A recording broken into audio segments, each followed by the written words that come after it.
I have found that, given the proper incentive, anyone can be made to play my game. Look at you, the first move and already you're nervous. You have never faced a duelist like me before. I know every move you'll make before you can even make it.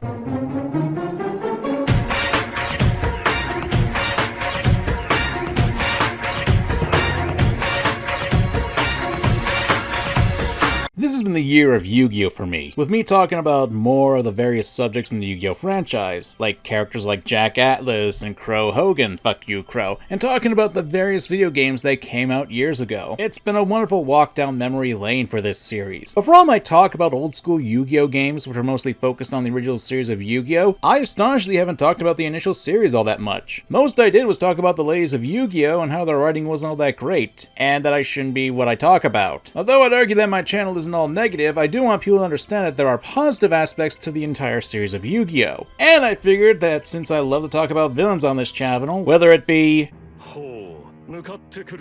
or this guy,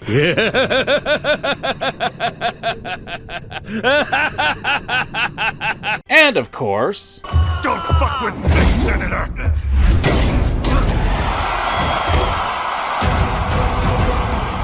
I love talking about villains here. Hell, they're probably my favorite videos to make, and I think we should continue this trend and mix it with the topic of Yu-Gi-Oh! So you got yourself an interesting selection of villains to choose from. I obviously do have my issues with each Yu-Gi-Oh! Series, but if there's one thing I can always compliment, it's the villains in them. Of course, if I really had to pick a villain who I think was probably the best, it'd have to be the first. Tell me something, my old friend. Did you like watching cartoons in your youth? Is that a no? Kaiba, you're even more cold-hearted than I thought. For me, they were the absolute best. And none was closer to my heart than the misadventures of one tricky hare. Maximilian Pegasus. That's right, the first major antagonist of the Yu-Gi-Oh! Anime, and in my opinion, probably one of the most iconic villains in not only Yu-Gi-Oh! But anime as well. I'm Manga Kamen, and join me as we go back to the past and talk about Yu-Gi-Oh!'s greatest villain, Pegasus. I took your grandpa's soul. I look incredible. Maximilian Pegasus, or known as Pegasus J. Crawford in the manga, is the breakout villain for the Yu-Gi-Oh! Anime, and boy does he make an impression with his looks. Just a look at the character's design, it actually tends to be rather out there, especially when it comes to shonen anime. And that's because Yu-Gi-Oh! At its core isn't a show about two characters punching each other and throwing energy blasts.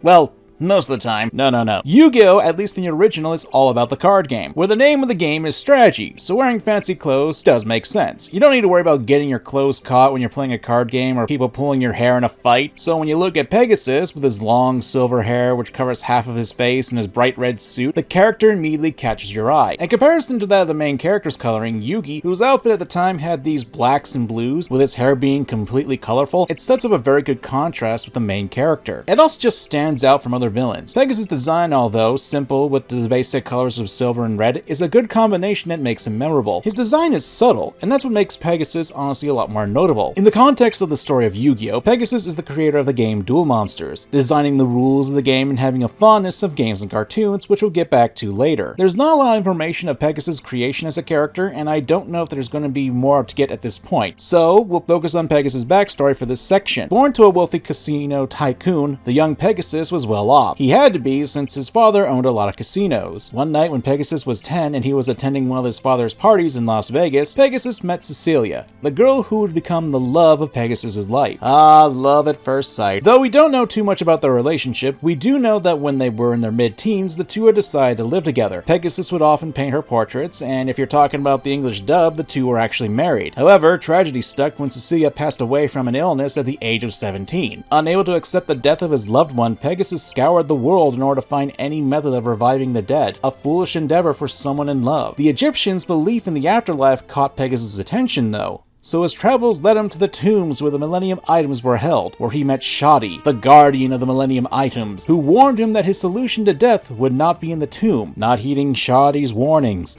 Pegasus followed him, and as such, Against his wishes, or so I thought. Although the passage seemed to lead to the bowels of the earth, still I followed.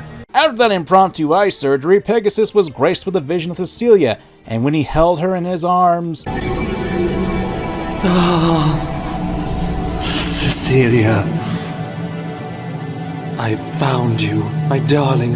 We're reunited at long last. But be warned, seeing's not the same as touching. Damn it, 4Kids, what in the world is with that sound effect? I should point out in the original Japanese, it was pretty clear that Pegasus had lost his eye and had blood streaming down his face.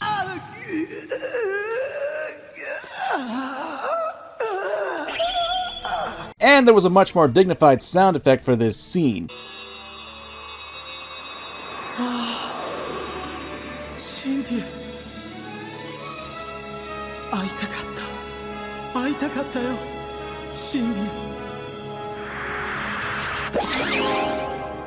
It's still kinda goofy, but it has a lot more meaning, like the happiness that Pegasus got was snuffed out. But then you exploded again. You really need to stop doing that. Regardless of terrible editing choices, after his eye was replaced, Pegasus began his plan to revive his lover. The first thing he did was establish industrial illusions, and after a second trip to Egypt, Pegasus discovered the Shadow Games and based his game Duel Monsters off of it. And because of that, the young businessman was able to create the world's greatest card game, a game so impressive that the landscape of the world was changed to revolve around these mighty cards, all done within 7 years. Although at this point, Pegasus also had magical abilities that allowed him to read people's minds and steal souls, so that probably helped too. Capitalism at its finest, folks. Still, Pegasus' plan was in the works, and during that time, he had received an offer from Kaiba Corporation to help develop virtual simulation technology, which would allow Duel Monsters to be a more enhanced experience. And with the advent of solid vision tech from Kaiba Corp, that sparked an idea in Pegasus' mind. You see, solid vision had the ability to create holographic projections that were more lifelike, and the holograms could even inflict damage to people at some points. So, with a combination of magic and technology, Pegasus hatched his plan, and the timing couldn't be better. Around this time, Seto Kaiba, the uncontested champion on Duel Monsters, was defeated by an upstart with some oddly shaped hair. So, making a deal with the bigwigs of Kaiba Corp, Pegasus attempted to overthrow the Seto Kaiba so he could take over the company and get his hands on the technology. A man who not only made his own company, got magic powers, and even managed to establish a hostile takeover of one of the world's greatest tech companies. Not bad for a 24-year-old guy. Yeah, Pegasus is 24 years old. Surprised me too! I do want to point out that while Pegasus is a villain, he does have a backstory that is really understandable. And I'm sure at one point or another, we've lost someone who we truly cared about, and we'll do anything we could in order to save them or get them back, even if it was at the cost of another person. Oh, bandit boy, it appears 4Kids gave you back your gun. Well, we can't have that on children's programming.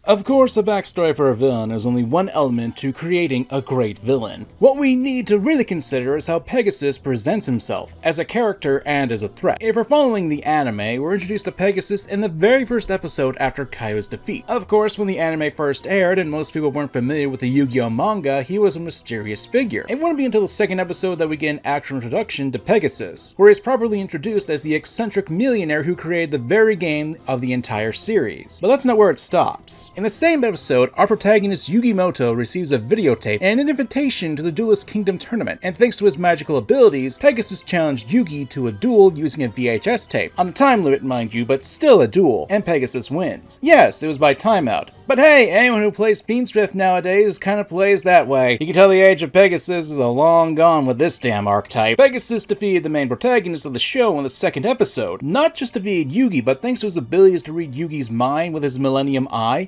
Pegasus was able to counter a lot of Yugi's moves. Now you can't just chalk that up to Pegasus knowing what Yugi's next move would have to be. Instead, what Pegasus did was prep his deck for cards that Yugi would use, like Dragon Capture Jar and an unknown trap to stop zombies. There was more prep made for the duel. Yes, Pegasus did win via time limit, but he still did win, and because of that, he was able to establish himself as a very unique threat, especially when he shows he's able to steal people's souls in the process. I really love this introduction to Pegasus. How many villains can you say that are able to pull off an introduction like this? Not only is he able to appear in such an unconventional manner via VHS tape, but is also able to get the upper hand on the main character so early in the series. Pegasus establishes himself as a very indomitable threat, and even though he does prepare, the biggest danger is his Millennium Eye, which allows him to steal souls, create shadow games, and of course the most iconic power, the mind scanning ability, which is actually a pretty brilliant power when your entire show is based on a card game. where you can see what your opponent's hand is and understand what their strategy will be, planning for it and dealing with it. And with Pegasus stealing the soul of Yugi's grandfather, it provides a great motivation for Yugi to compete in the Duelist Kingdom tournament. It's a breath of fresh air when it comes to taking someone the protagonist cares about, and it isn't the main love interest. Hooray for equality! And throughout the tournament, Pegasus has this air of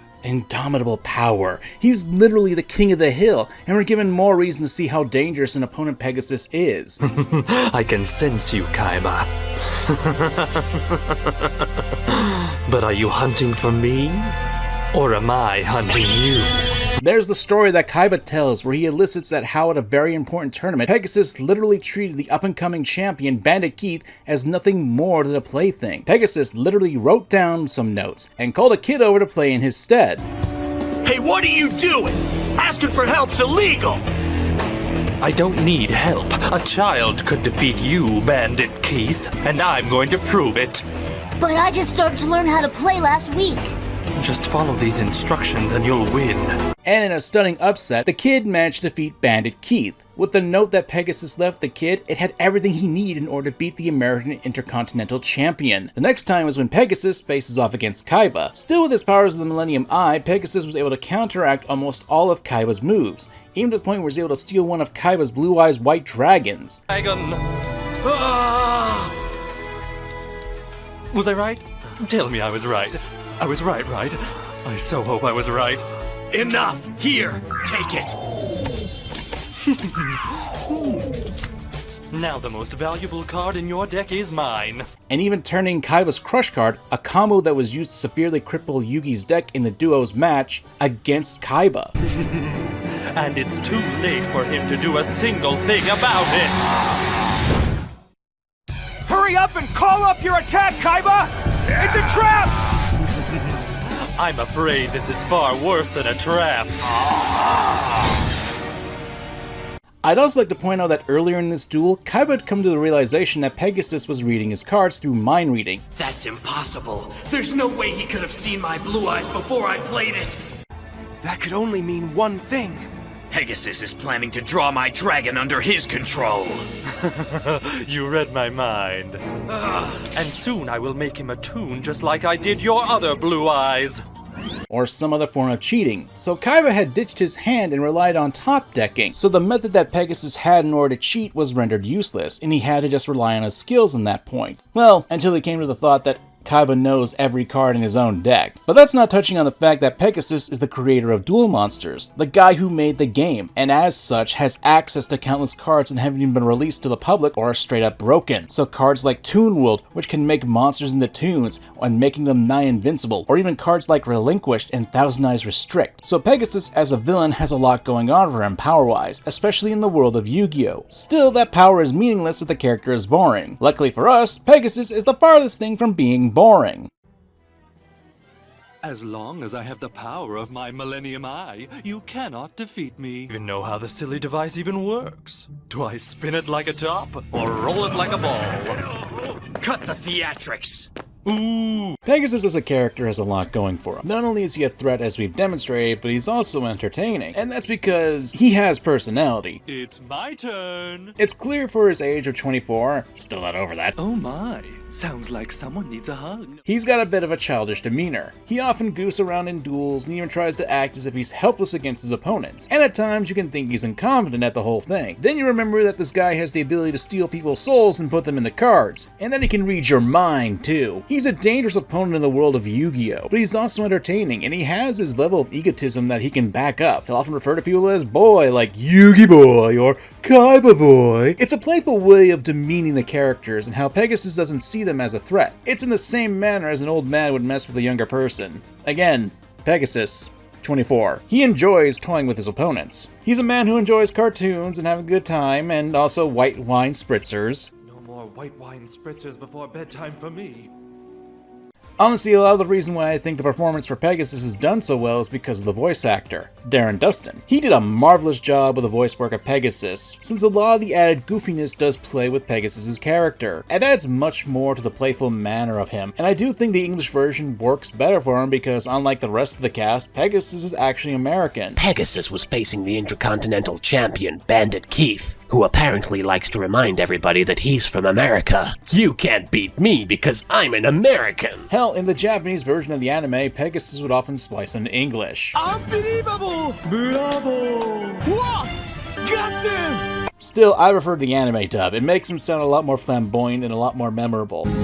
You truly are a stubborn one, aren't you? Can it? You ain't talking your way out of this one. Now hand over that prize money or else. Oh, certainly, Keith. I'll do whatever you say.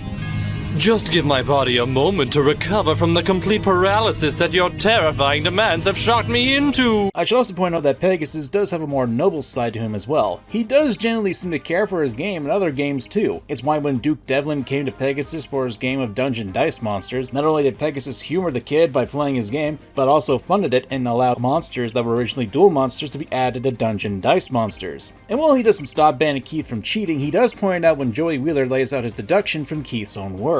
Obviously, there's also the tragedy of Pegasus that we went into. Not to say it justifies his actions, but it adds a lot more to his character. Although you have to consider the fact that Pegasus uses toon monsters, and this to me actually ties into his motivations. What's his ultimate goal? To reclaim Cecilia's soul with the Millennium items and imbue it into a realistic hologram via Kaiba Corp's technology. Toon World essentially takes the monsters and turns them into immortal toons. Blue Eyes, attack with all your might! White Lightning!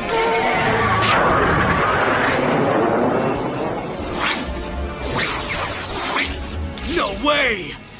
And that's what Pegasus essentially wants to do with Cecilia, to make her into an immortal hologram with her soul. There's also the fact that cartoons are a major part of Pegasus' past, and one he's not willing to let go, which is parallel with his love for Cecilia, where he can't let his love for her disappear. Keeping in line with his personality and deck, a lot of time Pegasus cards have a fair bit of defensive and control elements. There's the Toon World where his toons are protected, and cards like Dragon Capture Jar, Prophecy, and Magic Neutralizing Force are cards to help him be a lot more defensive against his opponents, especially when he knows exactly what cards his opponents will play. Then there's his boss monsters, Relinquished and Thousand Eyes Restrict. Cards that take complete control of the other monsters on the field and use them for their own power. Pegasus is a manipulative villain, and that's reflective in his dueling, and he knows what his opponents will do with his Millennium Eye. He can predict his opponent's moves and respond accordingly. Of course, after being beaten by Yugi, Pegasus became a more laid-back character, and while he wasn't as intrinsic to the plot of Yu-Gi-Oh! After this, he did become a much more neutral character. In Yu-Gi-Oh! GX, he does actually take an interest in the plot and the characters, even getting to duel once in GX, showing that he still had the skills in defeating two opponents at the same time. And he also helps the cast when they are trapped in another world by creating a powerful new card that would help the cast break across dimensions.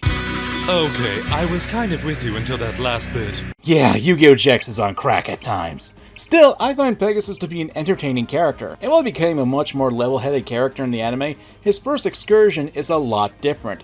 So, we need to go back to the beginning.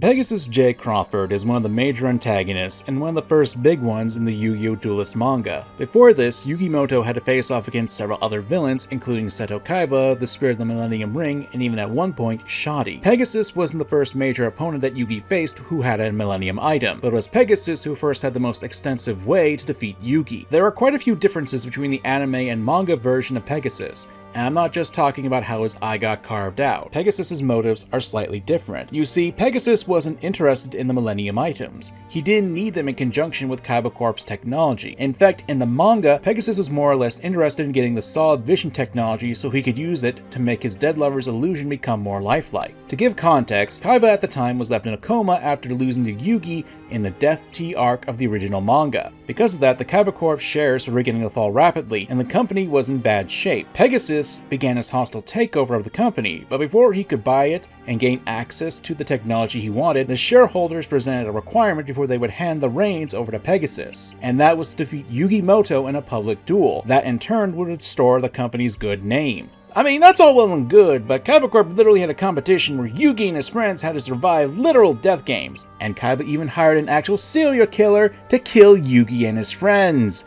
So, good luck with that. Still, this is quite different from the anime version, and it makes sense too, especially when you consider that Pegasus seemed to not really trust the Millennium Item's power in that regard, especially since he was only given a glimpse of his love and he had lost his eye to the Millennium Item he has. The eye was powerful, but not even that would be enough to bring the dead back to life. To me, Pegasus was much more of a broken man in the manga, hiding his pain of losing his loved one behind his goofy persona. It should also be pointed out that, technically speaking, Pegasus was brainwashed by the Millennium Eye, or to be more precise, a piece of the big bad of the entire series, Zork, to create duel monsters. And the fact that Pegasus was a painter, it worked to have someone to create the art to help spread the shadow games in a modern format. This works pretty well for motivation and adds more to Pegasus as a character, and even more so if we take the Yu-Gi-Oh! R manga into account, where we learn that Pegasus also had adoptive sons who wanted to get revenge on Yugi for killing Pegasus, even though it was Bakura. I'm not going to go into much of the Yu-Gi-Oh! R manga, but it shows that Pegasus did have a kinder side to him, and that the Millennium Eye did have an effect on him too. It drove him to do whatever he could to see his love again, even had to rip up another person's life. And Pegasus can be a bit more cruel and devious in the manga. Going back to the VHS duel, one thing that is different between this and the anime version is that instead of just going forward with the shadow game, Pegasus actually used a very short freeze frames to influence Yugi's card choices. You see, Yugi had to build his deck in front of the VHS tape, and Pegasus actually did subliminal messaging to make Yugi structure his deck as such. It was a means to make Yugi think that Pegasus could read his mind and throw him off once the actual shadow game began. Then, I'm sure you guys recall how Bandit Keith confronted Pegasus in the last section, with Pegasus pressing a button hidden on the floor and causing Keith to be flung into the ocean. He's okay, folks! But in the manga, Keith confronts Pegasus with a knife, and in response, Pegasus turned Keith's hand into a revolver and forced Keith to off himself. All the while, Pegasus had this soulless look in his eyes. But there's one huge difference between Pegasus in the anime and the manga, and that's his fate. In the manga, Pegasus dies at the end of Duelist Kingdom in a gruesome manner, with Bakura ripping out Pegasus' Millennium Eye, and that's when Pegasus' story ended. But Pegasus was a popular character, and I think it was because of that in the anime and the series afterwards, he was made a much more prominent character and was given a chance to improve. Again, Pegasus was 24 years old, had his whole life ahead of him. It should be pointed out that unlike other villains though, when he lost to Yugi, he honored his defeat and fulfilled his end of the bargains that he made. It wasn't until his life was threatened that he actually did something that would inflict such terrible damage to people unless his life was threatened. Hell, even with Yugi's grandfather in the manga, Pegasus actually bound Grandpa Muto's soul to a portable videotape, and Yugi was actually able to communicate him through Duelist Kingdom via a camcorder. It should also be noted that the iconic duel between Yugi and Joey in the anime is dropped in the manga, something that Pegasus is willing to allow since the two didn't want to fight each other. And it's even shown that Pegasus had his own heart touched because of the bond that they share, even awakening his duelist senses. While there are a lot of similarities, there are quite a few differences between the anime and manga versions of the character, but I find them both to be very good villains, especially when they act as a foil for the main character. One of the greatest underlying themes of Yu-Gi-Oh!, at least in the original series, is bonds, friendship, and of course the relationships between people, and it's exemplified by both Yugi and Pegasus. And that works because they're acting as foils. Pegasus as a character has pretty much lost a lot of what made him a person. The moment that his lover died, he had lapsed into a deep depression. It drove him to seek a way to regain her. Whether it was because of the anime motivation or the manga version, Pegasus was a man possessed by his past and was willing to do whatever he could to regain the bond that he lost, even if it was a facade.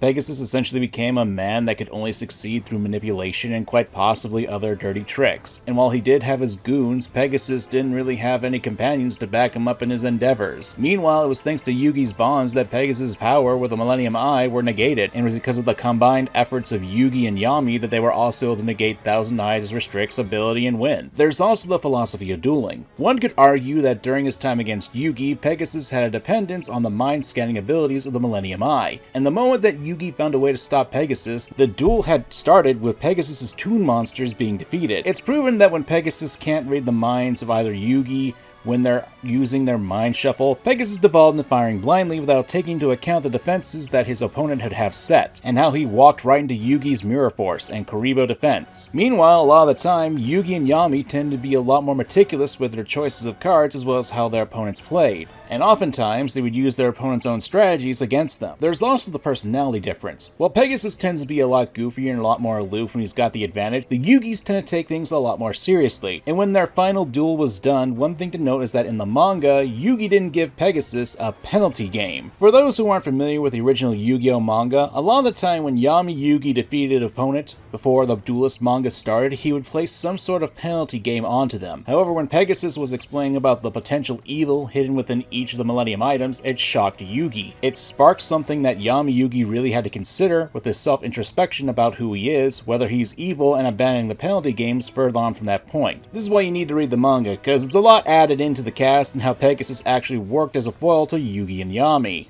There's also the element of the past with Pegasus and the Yugis. Pegasus is a man who's obsessed with his past, as shown with his motivations and even with his love of cartoons to the point that he put them into his own deck. And then the main plotline with the Yugis is surrounded with the mystery of Yami's past. So both the protagonists and the antagonist here have elements of the past that are welled up within them. Pegasus essentially gave into the powers of the Millennium Eye in a desperate act to reconnect with a woman he loved, and his path was filled with tragedy, and in the manga's case, it ended with him losing his life. While I will happily admit that Pegasus isn't the perfect foil to Yugi, that's more or less Kaiba to me, there's one more interesting thing to talk about Pegasus before we wrap up this video, and that's a parallel to a well-known myth. Yugioh is rife with blatant imagery of Egyptian lore and mythology, but there is a bit of a retelling from Greek mythology done with Pegasus' story, at least from what I understand and doing a little research online. Tell me, my friends, are you familiar with the story of Orpheus and Eurydice? Well, even if you are, it's my video and you need to pad out the runtime. The story of Orpheus, more specifically the death of Eurydice, goes as such. Eurydice, the love of Orpheus, dies from a viper bite. Orpheus, discovering her body, falls into grief, playing songs that mourn his loss. Having heard his sad songs, the nymphs and the gods wept, and gave Orpheus advice to travel to the underworld to find his love. With his skills in the arts, Orpheus managed to convince the god of the underworld, Hades, to allow Eurydice to return to the land of the living, but on one condition: that Orpheus could not lay his eyes upon her until they reached the upper world. And as Orpheus stepped foot into the land of the living, he turned to look at his love, forgetting that they both needed to be in the upper world for the condition to be met. And since Eurydice wasn't in the living world, she faded away, lost from Orpheus forever. Now, obviously from what I told you, there's a whole thing of losing the lover that adds a parallel to the stories of Orpheus and Pegasus. But there's a lot more to it. Take the descent into the underworld that Orpheus had gone through. I can easily liken that to be when Pegasus made his own trip to Egypt, traveling in the tomb where the Millennium items were used as a mirror to Orpheus's tale. The Millennium Eye was the item that acted in the place of Hades, offering Pegasus a chance to bring his dead wife back. Albeit he had to go through his own trial in order to accomplish that, which leads to Pegasus almost accomplishing his goals of reviving his wife Cecilia, but because of his reliance on the Millennium Eye and his own egotism, he fell short and lost his wife forever. And if we want to continue with the manga version, later Orpheus gets killed as well, with Pegasus ending in a similar fate. To add my own spin on this, I'd like to point out that both Orpheus and Pegasus are artists, with Orpheus being a musician and Pegasus being a painter, and their skills were used in their quest to get back their lovers in one way or another. With Orpheus, he used his music to convince Hades to help him. Meanwhile, Pegasus was using his painting skills to create a painting that he could put on a card for the solid vision plan he had for Cecilia, as well as duel monsters as well. These are just some of the parallels, and I can see some influence from the tale of Orpheus being used for Pegasus. Of course, I'm not the only one who sees this. In my research, I've seen some people bring this up, and I thought it'd be a nice little fun idea to bring up with the character in this video. It makes sense to me because the point of the tale of Orpheus is trust and respect. Because if you really think about it, why did Pegasus need to perform a hostile takeover of Kaiba Corp to get the technology? It's established that Pegasus and Kaiba were business associates, and if Pegasus had offered industrial illusions and services to Kaiba or even became business partners, Pegasus could have had a better chance of accessing the technology, especially since Kaiba is a huge fan of his card game. I'm just saying there's a chance Pegasus could have done this in a much easier manner, but he didn't because he lacks trust in others, at least prior to the Duelist Kingdom tournament. I'm probably reading way too much into that. Still fun though. Regardless of which version of Pegasus we're talking about for this video, I do believe that he is probably one of the best villains in Yu-Gi-Oh's history. And not just because he's the first villain in the anime, and I'm not talking Season 0 here. No, it's because Pegasus is an interesting villain and concept, especially for a shonen series. He didn't need to be strong in terms of muscles, he was strong with his wit, his abilities, and personality. He was a creative character who literally made the game that the characters play throughout the series, and thus has an anchor throughout the rest of the universe. Sure, after 5Ds, it's hard to tell what his influence was in the anime at that point, if he even existed at all, especially since there were different timelines and changing dimensions, but for me, Pegasus is what a villain should be. He stands out, he's memorable, he's got a personality and was entertaining to watch whenever he's on screen. So to me, he's a real high bar for villains in Yu-Gi-Oh! But don't get me wrong, it's not like there aren't other villains in Yu-Gi-Oh! That are just as good as Pegasus. It's just what their roles are, and I feel that Pegasus is one of the most memorable villains in Yu-Gi-Oh! History. And I hope you guys can see why I think Pegasus is a great villain. So if you enjoyed the video, please consider leaving a like, put a comment down below saying, Yugi boy! It helps out a lot, and make sure you're subscribed if you want to see more content like this. In any case, I'm Manga Common, thanks for watching, and remember folks, let's have fun in a world of tunes. I do not hate Yu-Gi-Oh! Zexal. Hey, how come you're telling me this now? There's always been this prevalent thought that I've noticed whenever I talk about Yu-Gi-Oh! And it's mostly that I actively hate the series Zexal. Get set to get decked! Yeah! You want a piece of me? Well, I'm gonna serve you the whole pie! This came to my attention more so last year when I dropped my video talking about the problems of Yu-Gi-Oh! Girls that was focused on the girls of Zexal and that one. And sure, I've made my jokes about Yu-Gi-Oh! Zexal in the past, and I will admit that if you were to ask me to make a tier list of what Yu-Gi-Oh! Series I like, I would have to say that this incarnation is on the lower rung. Does this shock you?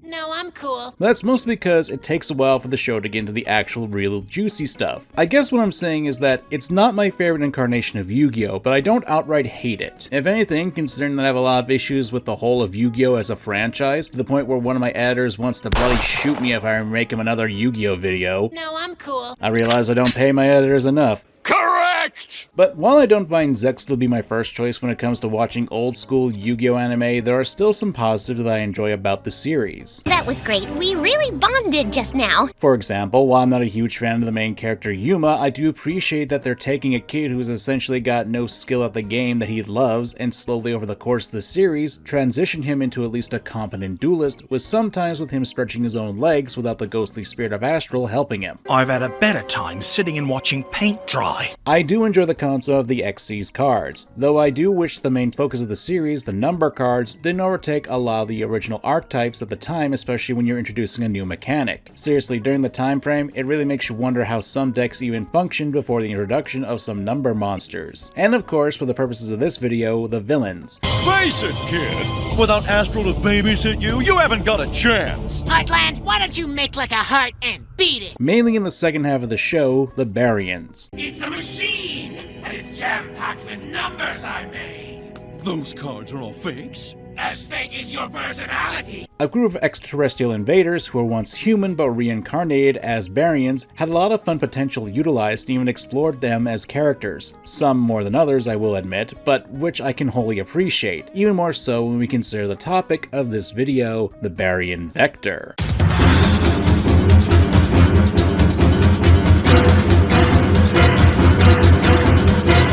You don't survive, but I do! It's my time, kitty! While Vector isn't the big bad of Yu-Gi-Oh! Zexal, he certainly is a villain I do appreciate because he does pull the strings of a lot of the events in it, even more so considering the series that he's from and how I'm not the biggest fan of Yu-Gi-Oh! Zexal. You got some explaining to do. So let's get ready to high-five the sky and get ready to duel. It's time to talk about villains done right, Vector. I'm Manga Common, and spoilers for Yu-Gi-Oh! Zexal and Yu-Gi-Oh! As a whole. Let's begin. Your move! Just know no matter what happens next, I'm going to win! Before we can actually talk about Vector, it's important to establish a few things about the Yu-Gi-Oh! Series, Zexal, basically its world and how it's structured, so that way we're all on the same page. If you don't care for a quick recap and just want to get to Vector as a character, well, Thank you, YouTube chapters. So let's get some of the basic info out of the way. At the core of the conflict of Yugioh Zexal, there are two worlds that contain alien beings, Astral World and Baryon World. It's kinda hard to describe the two energy-based worlds, but for the purposes of this video, Astral World is a dimension counter to the Earth in Yugioh Zexal, and is a world that is without chaos, and when a human dies in the world of Zexal, they have the possibility of reincarnating in the Astral World as one of its people. As such, you could probably interpret the Astral World to be a form of heaven, especially since the prerequisite of getting reincarnated into the Astral World is to have a heart of purity and be noble. Though as a means to point, there's a system called ranking up, which would allow the Astral World to allow more people to get to a higher realm of existence. But there are two things that need to be done before that can happen. The first is to find the Numeron Code. It's a card that has the ability to warp reality, and as such, it's necessary to use in order to eliminate the second thing that's stopping the ranking up system, and that would be Baryon World. Baryon World is a branch off of the Astral World, where the citizens of the Baryon World used to be a part of the Astral World. But why did this happen, you may ask? Why was it disconnected? It's because the Baryons have the ability of chaos. According to the sources in the show, chaos is based upon negativity, like hatred and malice, and has the ability to corrupt those in the Astral World. So naturally, with the Numeron Code, the Astral World would want to eliminate the one thing that could potentially corrupt all of Astral World and its people, Baryon World. Now where does Vector fall into this? Well, that's where we get to his basic setup. Vector was once a human prince, born to a king who was a ruthless tyrant, willing to spill the blood of anyone to satisfy his warrior needs. However, years after his birth, Vector's father became ill, which put Vector in charge of the kingdom. And, shock of all shocks, he wanted to make peace with warring kingdoms. Yeah, I know, not what you're expecting, right? But unfortunately, that didn't last long, because Vector's father wasn't happy with that decision, and...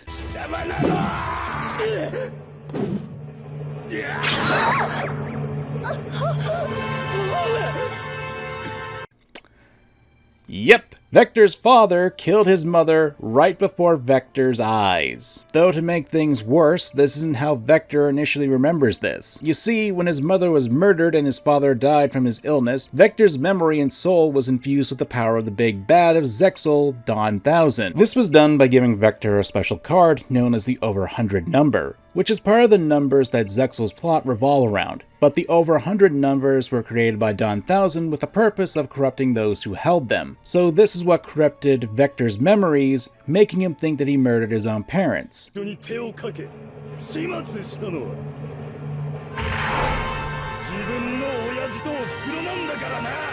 The grief as well as the alien energy pumped into him essentially turned Vector into an axe-crazy psychopath who was now in the position of a ruler and has essentially continued the war effort until he was killed. It was then that he was reincarnated as a Baryon, though at the time, Vector had no memory of his past when this happened. He is also one of the leaders of the Baryon World, part of the 7 Baryon Emperors, and they have a collective goal of stopping the destruction of their world, Baryon, even if they need to destroy Astral World in the process. In a sense, you can consider the Baryons, including Vector, to be tragic villains, since not only because they're trying to protect their home from being destroyed by Astral World, but also due to the fact that their situation was warped by a greater entity, that being Dawn 1000. Because not only did he take their reincarnated souls, it pretty much spelled out that he also messed with their past lives so they could die tragically and be filled with hatred at the time of their deaths, just so they can be reincarnated in Baryon World instead of Astral World, just for Dawn 1000 to use. And thus, they were flung into a war with Astral World. Of course, that's to say that while Vector may have a tragic backstory, that doesn't mean he's a good person.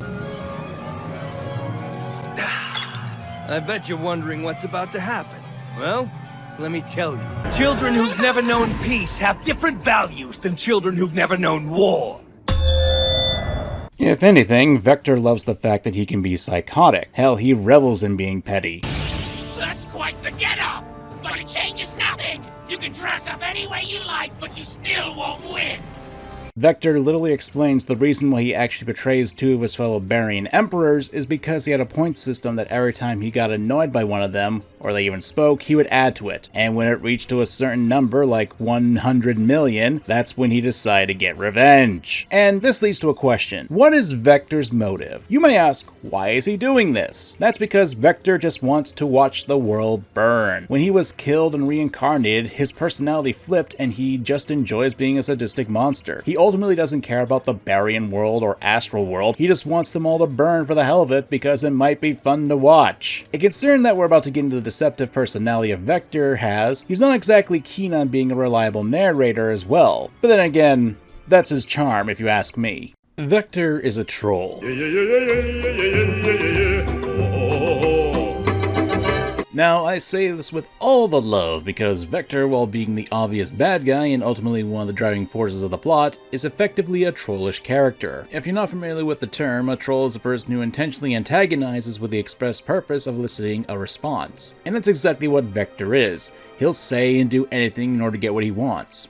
Sounds like your average YouTuber, even going to the point of capitalizing on characters' weaknesses. One of the prime examples would be the first season's major antagonist, Dr. Faker. When Dr. Faker was with two of his colleagues searching for a door that could lead to alternate dimensions, he consequently sacrificed both of his colleagues and was exposed to Vector. Dr. Faker was attempting to find a way to keep his younger son, Haruto, alive. Since young, Haruto was born with a weak body, and with his powers as a Baryon, Vector was able to keep Haruto alive. Of course, there was a catch. Dr. Faker had to find a way to destroy Astral World for Vector to keep Haruto healed, and if Dr. Faker failed, Vector would take away Haruto. So we've already got the makings of a villain who's willing to exploit other people's weaknesses for his own ends, essentially having Dr. Faker do his dirty work of attacking Astral World with the high hopes of destroying the entirety of the opposing world. Well, that's the only thing that Vector had Faker do. Hell, Dr. Faker had to go after the emissary of the Astral World, Astral. Yeah, I know, it's confusing when you say it right after each other. But back on point, Dr. Faker was attempting to get the number cards, which were parts of Astral's power and memory scattered all over the world. And with them, that would make it easier to destroy Astral World by destroying Astral in the process too. I'm not saying this was the deepest plan, but it was the groundwork for Vector's bigger scheme as a villain. And what would that be? It would be preying on the kind and gullible nature of the main protagonist, Yuma Tsukumo. After Dr. Faker was defeated and things seemed to be getting back to normal, a new character was introduced to the main group as the Baryons were beginning to invade the world of Yu-Gi-Oh! Zexal. That would be Rei Shingetsu, a loud and cheerful young man who's a fan of Yuma, especially considering Yuma did win the recent tournament in Heartland. It didn't take long for Rei to get close to Yuma, especially since Rei would do things that would help please Yuma, even at one point playing into more of Yuma's gullibility into making the protagonist's good graces, going so far to proclaim that he was part of a special intergalactic anti-Baryon police force. You got some explaining to do! I'm with the Baryon Cosmic Crime Unit. Hang on, Rei. Did you say the B word? The Baryon Cosmic Crime Unit, and eventually led to solidifying his plan to create a big attack. As a means of trust, Rei gave Yuma 5 specific cards, the V cards. I swear, it's not like that. You all have dirty minds, I don't. Call the Lord and tell him about to have some company. This all accumulated to Vector appearing and kidnapping Rei, luring Yuma and his friends into an odd dimension, one that would have an overall field spell effect that would put the protagonist at disadvantage. There's some more stuff going on here, but frankly speaking, I don't want to bog down the video even more than it already will be, so let's get to the point that Yuma fights against Vector, and Vector has Rei knocked out throughout the entire duel. Or so it seems. As it turns out...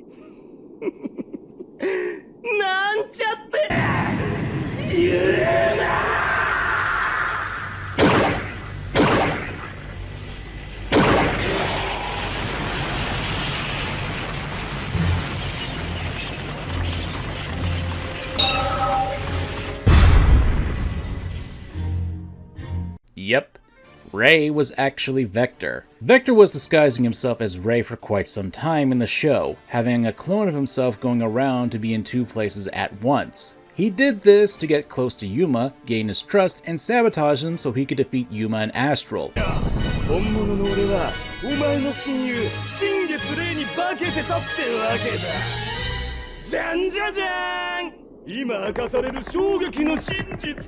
After this, Vector was able to eliminate all but 3 cards in Yuma's deck, since Yuma had included the V cards in it, and Vector was on the verge of winning, all the while damaging the trust that Yuma and Astral had.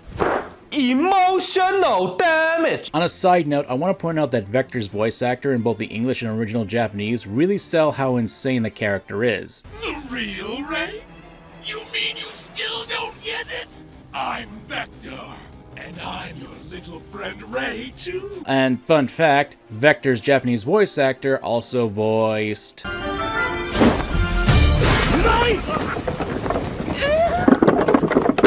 Yeah, I'm not kidding, that is the same voice actor. Back onto the actual topic, it's easy to see Vector is a very two-faced character, and it's because he's willing to do whatever he can to get what he wants. The fact that he was willing to go so far to get close to Yuma and gain his trust, even at some points messing with other Barian plots that were happening before this reveal, shows his dedication. Obviously when you're doing this, you're going to be a manipulative bastard about it, and he's active in the plot to get his plans going off. There's also the analytical side of Vector to consider, since when he tricked Yuma, he knew that Yuma would hide the V cards and that Ray was part of the made-up crime unit from not only Astral, but from the rest of Yuma's friends. Which means that Vector took the time to analyze Yuma's personality and determined that the kid was too kind to actually break a promise. 俺の口から出た出任せを全部信じちまうんだからな。アストラルを守る？バリアン警察？楽しかったぜ、お前との友情ごっこ。助けに来てくれてご苦労さん、ユーマジンさん。And this will lead into something that I honestly didn't plan to bring up, but it's necessary to do so considering the type of villain that Vector is. So, here we go. If I was down there and one of them brushed against my skin, my power-sapping touch would leave him with a nasty hangover. Any worthwhile man would gladly suffer. One of the last videos I did in 2024 had a focus on gambits. If you're not familiar with the term, it's a multi-branch trope where depending on how it's executed, it's essentially a plan where the creator attempts to calculate victories, sometimes taking into account potential wrenches that could be thrown to the plan. Honestly, if you've seen that video, you'll know that the subject of that one isn't exactly what I call a good one for evil plots or villains. Now, why am I bringing it up in this video? Because, unironically, I would say that Vector is a good example of using the gambit trope. Certainly a lot more competent than the other character, practically beats him into the ground. Now, I'm certainly not going to make a claim like that without actually explaining myself, so let's talk about how Vector does that effectively. I've talked about this in the previous video, but the type of gambit that Vector employs is called the Batman Gambit, named after, well... I've been stabbed. I might be bleeding out, but it's okay, because I'm Batman. At the core of the plan, it revolves around expecting what people will do, where the planner takes into account people's personalities and virtues and flaws, and exploits the living hell out of them to succeed. In order to pull this off, however, you need to have a good reason to believe that the people you're manipulating will actually go about how you want them to, whether it be that you're aware of the personality tics, their schedule, their regular behaviors, all that jazz. You need to be able to do that in order to make the gambit work, because unlike the head trope of the Xanatos gambit, there's a means to throw a spanner in the works. Fatality.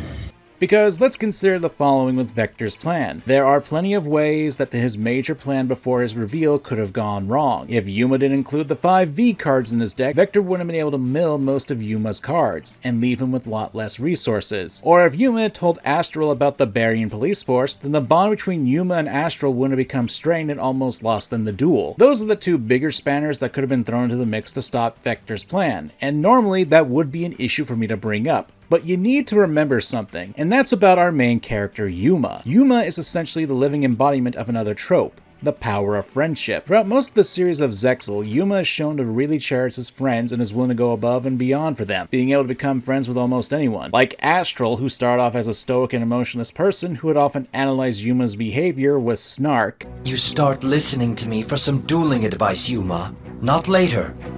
Now. Can I at least get a please? Stop making dumb mistakes, please. Or Shark, who was a delinquent and Yuma constantly went out of his way to help him no matter what. That's the lamest strategy I've ever heard, but that's what I like about you. And many others. It's a core element of Yuma's character, and something that the series has demonstrated numerous times. I've been holding in the biggest friendship speech of my life, and now you're going to listen to it.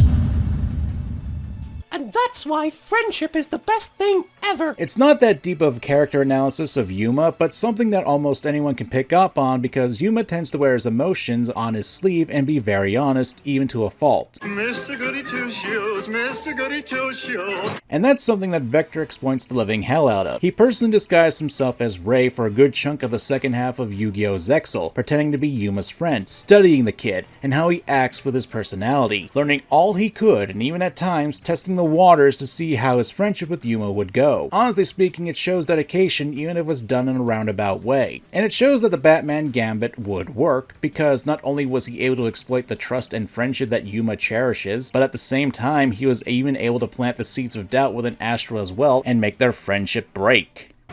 本当にユーマと一つになれるのか？お前は今、心の底からユーマを信じているのか？疑っているんじゃないのか？お前に嘘をついていたユーマのことを。自分の心の奥底までよーく覗いてみるんだ。よーくな。Because while Vector did indeed trick Yuma into believing these things, he didn't force Yuma into do anything. It was all playing into Yuma's behavior, not only as a friend, but as a person. Vector didn't make Yuma lie to Astral, that was all on Yuma. If you really want to think about it, Vector as a character and personality actively flies in the face of the core element of Yu-Gi-Oh! I just brought up the power of friendship as something that defines Yuma as a character, but that same power is at the very center of Yu-Gi-Oh's core message. Hell, if you go back to the first episode of the anime that came out... What gives, Taya? It's a symbol of our friendship, so when Yugi's dueling, no matter how tough it gets, he'll know that he's not alone. We're all right there with him. Yu-Gi-Oh! GX and 5Ds before Zexal also had elements of friendships and bonds that were being used in their writing. In Yu-Gi-Oh! GX, Judai was willing to do whatever it took to find his friend Johan when he was lost in the other worlds. And in 5Ds, bonds being especially important with its writing, especially with Yusei Fudo, its main character. So when you really look at Vector and how he was willing to play into that concept of friendship, and then exploit it just for his evil plan to go into action, it really plays in the concept by inverting it. Because when you get down to it, there are times in our lives when we do want to trust people and believe that they are our friends. But sometimes they're just being your friend because they want to use you for something. This isn't outside the realm of possibility, and the fact that Zexal was able to really dive into this aspect of Vector and even tie it into the evil plot and make it work, it does add a bit more believability to his schemes and makes him all the more entertaining. Yes, it was done in a roundabout way, but that was done in service to the Batman's Gambit that Vector was trying to pull off. There were ways that his plan could have been foiled, but they weren't, because Vector actually took the time to understand Yuma as a character and see how it could be weaponized against the protagonist. That's how you actually make a mastermind of a villain. You can say that Vector is underhanded for doing this, and he'd probably laugh in your face because that's the point. He's a bad guy. He's not meant to be bound by honor, and he'll stoop down to any low if it means he can fulfill his goals. But he certainly isn't dumb about it. Hell, if it wasn't for a last-minute miracle in transforming a card into another one, Vector would have actually been successful against Yuma and Astral. Then again, if he had used his previous Xyz monster's effect, 104 Masquerade, which has the ability to mill one card from his opponent's deck once per turn, Yuma only had one card left in his deck at the time. Vector would have won due to deck out. But considering that Vector is also a sadist, and he knew that last card in Yuma's deck was a specific card, and he had a counter that would put Yuma through even deeper of despair, けどよ、てめえに最後に残った希望とやらはあのカードなんだぜ。お前と新月の友情の証のな。 It works, I guess. Then again, you can't really plan that your opponent will instantly transform their last card that magically solves all the problems that would stop them from losing. And really, Vector did take a lot into account for his plan and did the legwork to make sure that he could rely on Yuma being Yuma. That's how you make the Batman Gambit really work in this regard, because it's reliant on your target being predictive so you can plan around their personalities. And we are back. And normally when I talk about villains, I love to talk about how they act as a foil for the main character. And certainly Vector is a foil to Yuma. Yuma values friendship to the point where he's gullible to a fault. Meanwhile, Vector, he doesn't. In fact, he'll use friendship as a means to attack others or to get advantage, as I demonstrated with Yuma and Astral. But even amongst other Barians, Vector doesn't trust them and he gets annoyed by them. You don't trust anybody, that's your problem. And the feeling's mutual, because he's not a very life character in universe for very good reason. The guy's a bit of a backstabber, and because of that, even the other Barians, well, they don't like him. Hell, when Dr. Faker failed, the other Barians said he was dead because he disappeared and actively attacked Vector when he showed up.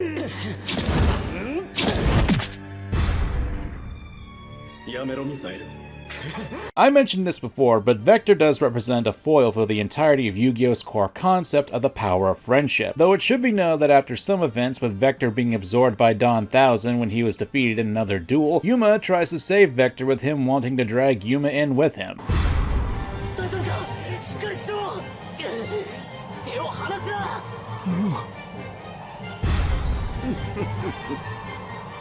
敵であるベクターを助けるかつのユーマ。君まで吸い込まれるぞ。だからって見殺しになんかできっかよ。ユーマくんなら俺の道連れになってくれや。俺と一緒に行ってくれよ、ユーマ。Even in his final moments, Vector is willing to take advantage of the friendship offered to him just to screw someone else over. Well, normally, I guess. いいぜ、新月。お前は一人になんてしない。お前は俺が守ってやる。さよならだ。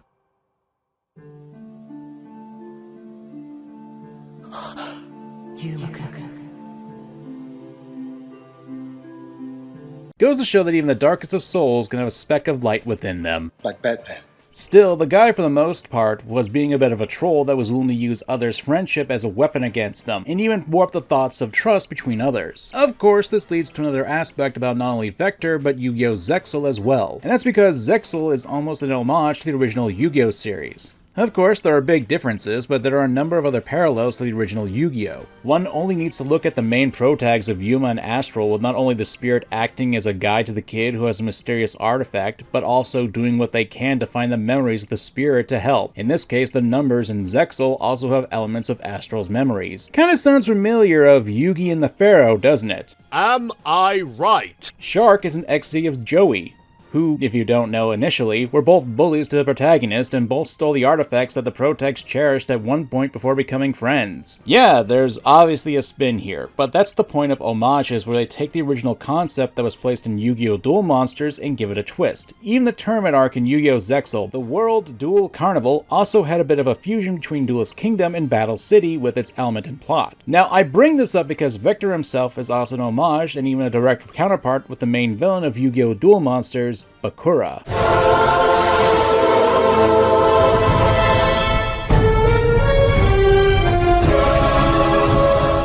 I will have to talk about Bakura in his own video at one point, since he's a very intriguing villain to say the least, so I won't be going in too much detail, but Bakura and Vector do have similarities to them. What with Bakura, who's possessing an innocent kid with the same name to have an already friendly guise, only to reveal himself to be a psychotic monster. Both are manipulative characters who also take the active roles in their plots. Even their decks hold similar themes to them, what with the evil spirit-like monsters that have a lockdown strategy mixed in with alternative win conditions, like milling, or even Destiny Board. They're also, in comparison, inferior duelists to the main characters of the respective series, and will use underhanded tactics in and out of the dueling field. I like to think that I explained Vector pretty well with how he was able to sabotage not only Yuma's deck, but also the bond between Yuma and Astral using their friendship. And while I'm being vague not to spoil too much about Bakura, there's an example of him exploring friendship as well. It was during the Battle City Finals when he was dueling against Yugi when he was going to be defeated by Yugi's Slifer the Sky Dragon. Bakura had relinquished control to his host, who was injured, and unless Yugi surrendered, the host Bakura would be hurt even further. And there's also the fact that both Vector and Bakura are incarnations of villains of the distant past who, while going mad, still had some sympathetic elements to their backstories. Again, I know I'm being a bit vague with Bakura because I do want to make a video about him sometime in the future. But my point is that Zexal is respectful homage to the original Yu-Gi-Oh! And even more so when you consider the major antagonists, and both of them have similar points to them. Of course, the point of an homage is to show respect to the original series, and while Vector does have a lot of similarities to Bakura, there are plenty of differences between the two while still having parallel elements as villains. I bring this up because while Vector is analogous to Bakura, Vector as a villain is capable of standing on his own, especially since he has a very different personality from Bakura. You managed to defeat me twice before, but third time's the charm.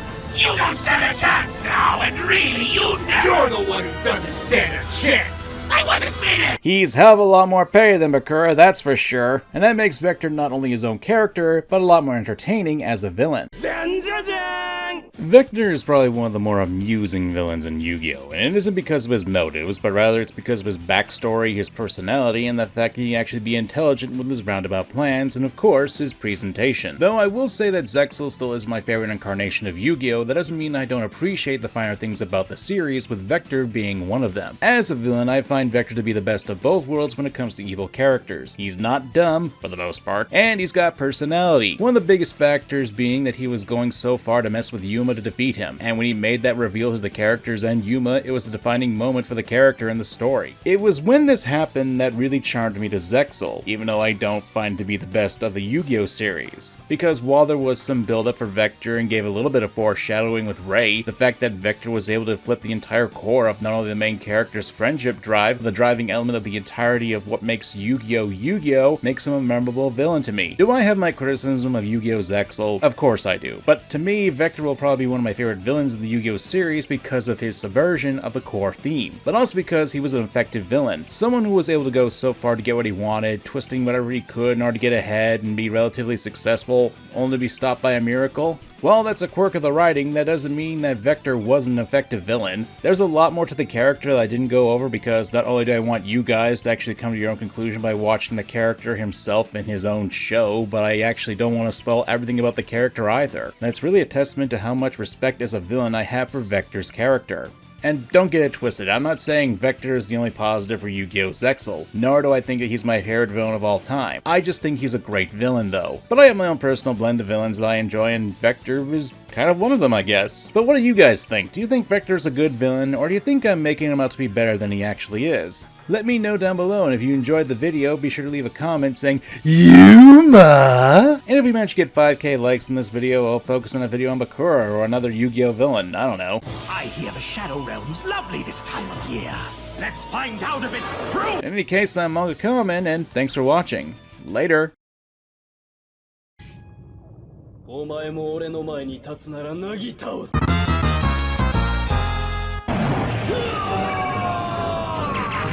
I know I've been kind of on Yu-Gi-Oh! Kick as of late, and this video won't be any different, but we're actually going to be very negative today. I say go for it. Plus, we get to talk about villains, so hooray! Hallelujah. I mean, that sucks. I touched on this character and topic a while ago in a more general sense when I ranted and raved about Yu-Gi-Oh! Arc 5, but I promised ages ago that I would talk about this villain in his own video. And I even brought him up in my Redemption video earlier this year. Guess how that went? But again, I felt an actual video would be best for this subject. Thus, Leo Akaba of Yu-Gi-Oh! Arc 5.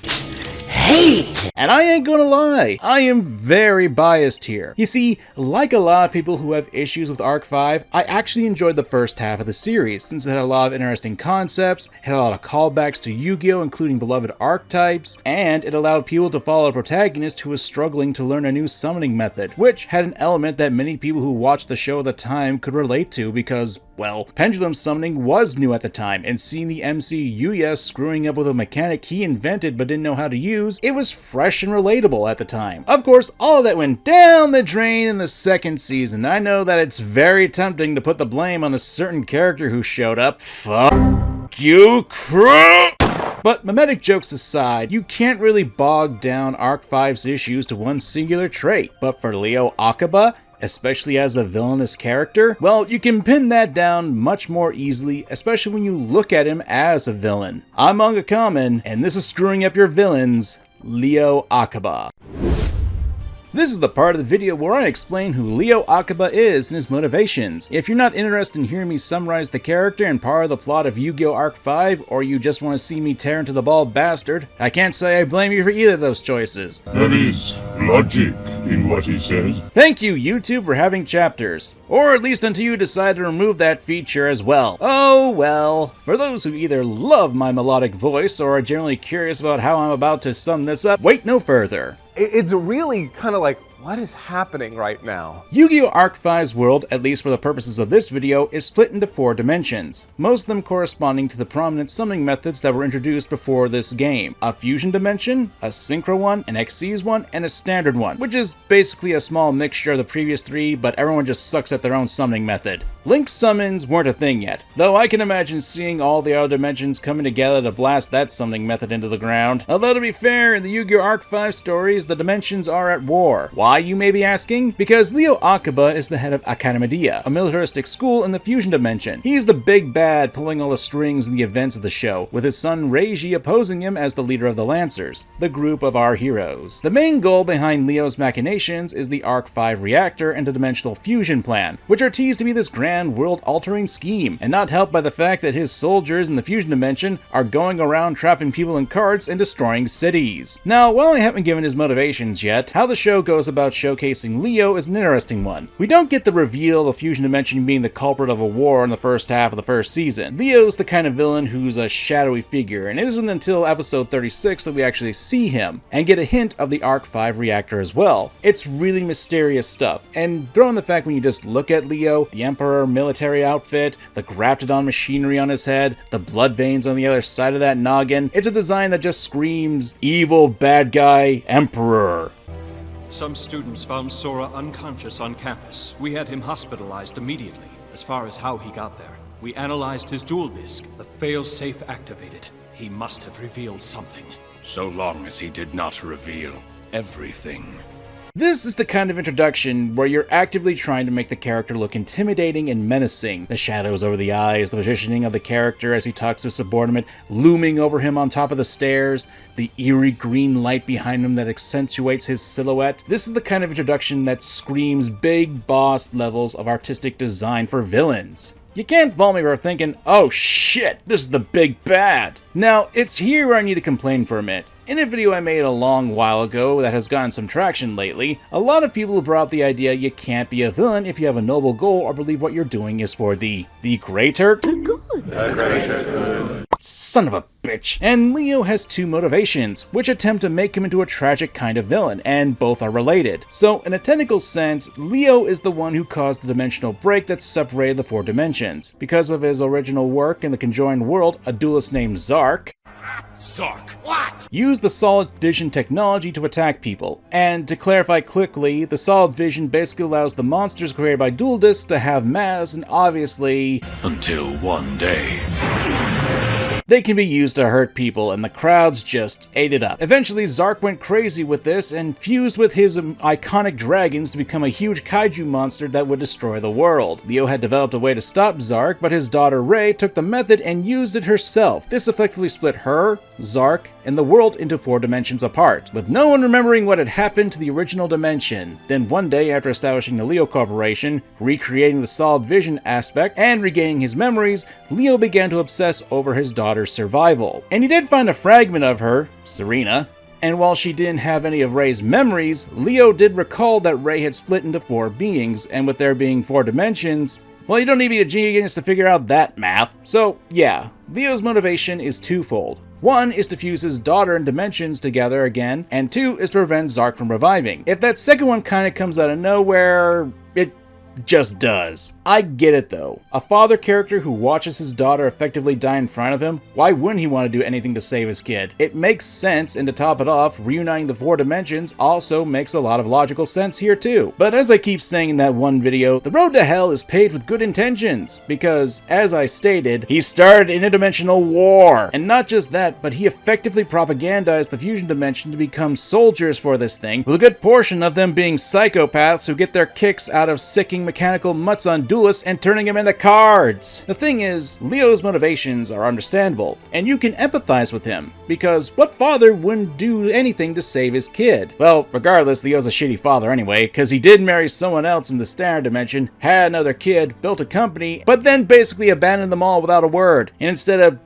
taking the time to actually try a diplomatic way, he decided to go all scorched earth with his plan, and you know what, I'll save that for later in the video. Point is, Leo, he had all the makings to be an interesting villain, a scientist who reclaimed his memories of the original world, racked by guilt of not only causing the situation, but also losing his daughter because of it. This is great potential for a villain who has the core themes of Arc 5 of unity and division and turning them on their head to give Leo a philosophical weight as an antagonist. Leo could have been made into a very great standout villain, especially with the existential stakes that were on the line. And they screwed it up.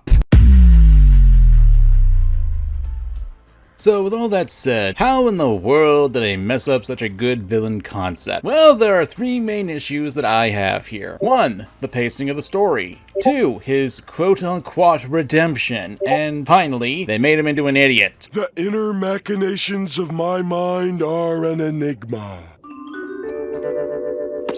I know that can be a lot to deal with, so let's really put things in perspective and start with the pacing of the story. Now, there's nothing wrong with having a character and a villain being in the background while showing the influence that he has. That's actually pretty good. And with Leo, it's not like when we saw him in episode 36. That was the last time we saw him. Hell, just 5 episodes later we get a flashback where we can see a bit into Leo's character, where we see how he's so detached from his own son Reiji and how he's keeping Serena trapped on the island. We get a good look at his design, and he comes off as a cold and calculating man. And during the Arc League Championship arc, we were able to see how brutal the forces that Leo Akaba has accrued, and how he's able to convince so many people to join him in on a war against dimensions. Sure, we didn't get a lot of him during that arc, but we could see what his influence was like. But the thing is, when we get to the second season, Leo Akaba might as well be just a menacing wall, because as anyone who's watched the anime will tell you, when we get to the second half, we now have to spend 40 episodes in the synchro dimension going through another tournament that barely has anything noticeable to it, except bringing back one of the best characters in Yugioh. Is Jack Atlas not the finest sushi chef in the land? Oh, we're a pizza joint, you nut! All the while, Leo's just sitting on his ass on his big, gaudy throne. It isn't until the end of that arc that he decides that it's a good idea to invade the synchro dimension to reclaim the part of his daughter, Serena. But the biggest issue is that all that motivation and such I brought up, that doesn't come up until near the end of the series, and it honestly all falls apart because of that. Now, it's a great motivation for why he's doing what he's doing, but there are quite a few issues. Number one, we never actually see his rise to power, becoming the professor and the highest authority of what is to effectively to an entire dimension. We don't see how he was able to convince so many people to go to war and effectively become supremacists in a children's card game. Mostly gives a flashback as to how the dimensions were split and why he's doing it. Now, I'm not the kind of guy who will complain about things happening off screen most of the time, but when you got someone who's able to max out charisma to convince people to go to frickin' war, I do kinda expect a silver-tongued devil, but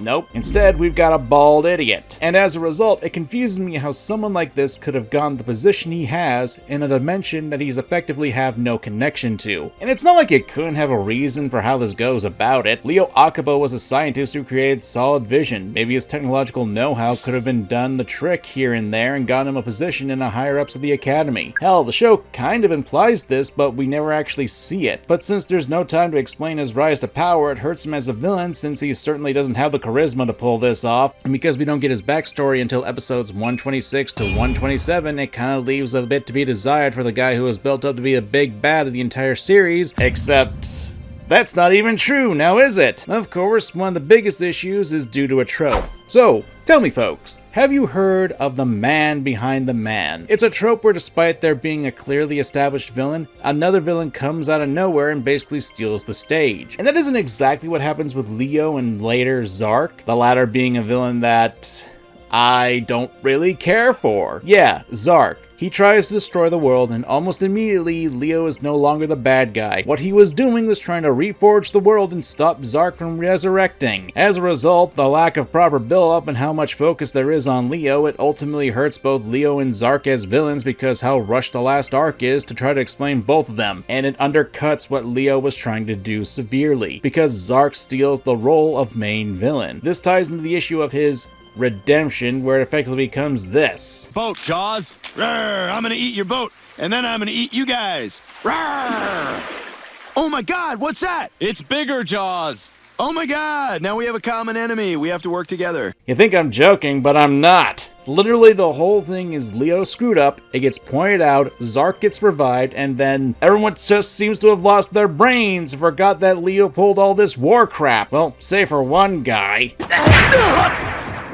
But yeah, his redemption as a character is where things get really dumb, because ultimately he caused the suffering of so many people, started a war, pretty much killed 4 fragments of Rei, who were each their own person, I may add, who had personalities, lives, and loved ones in dimensions, for the most part, and worst of all, it was all because of his actions that Zark got revived, despite the fact that there were clues pointing this out, and even worse, it's not like he couldn't have stopped the revival at all. I'll get more into this when I start calling him an idiot, but because of the rushed pacing and the redemption, as well as Zark taking the role as the main villain, it effectively ruins whatever potential Leo had as a villain. You can say that maybe I'm salty because I didn't get what I wanted, and that's a perfectly fine response, though I would counter that Arc 5 was setting the pieces there, and while there were small hints of a darkness inside the Zark fragments, it really feels cheap to have all this focus on Leo's actions and then pretty much forget everything he did. The show tries so hard to make him out to be an irredeemable SOB in the first half of the show, but then goes to make him sympathetic, and expects us to swallow that he's actually a good guy after he basically committed Yugioh genocide. Hard to forgive the guy who essentially created a machine that ran on the souls of trapped humans, brainwashed kids into becoming soldiers, and kidnapped 4 teenage girls. Of course, the biggest sin is that Leo Akaba, he's a goddamn idiot. Oh, lovely. They've sent me a moron! When you really look back at a character like Leo and how he viewed things, some of them can be understandable, such as how Leo didn't view either the fragments of Rei or Zark as their own people, or even how dimensions weren't the actual worlds either. It's tunnel vision, and in that regard, I can understand to a degree why he does the things he does. The problem lies in that excuse can only answer so much. For example, we're shown directly in the show that when Yugioh, the main character, also a fragment of Zark, is being possessed by Zark, it's Yuzu, his childhood friend and fragment of Rei, that calms him down. What's happening? My hand! No! On ice raging dragon! Go! Attack pendulum ruler! This isn't you! Do it now! Infernal Fury Strike!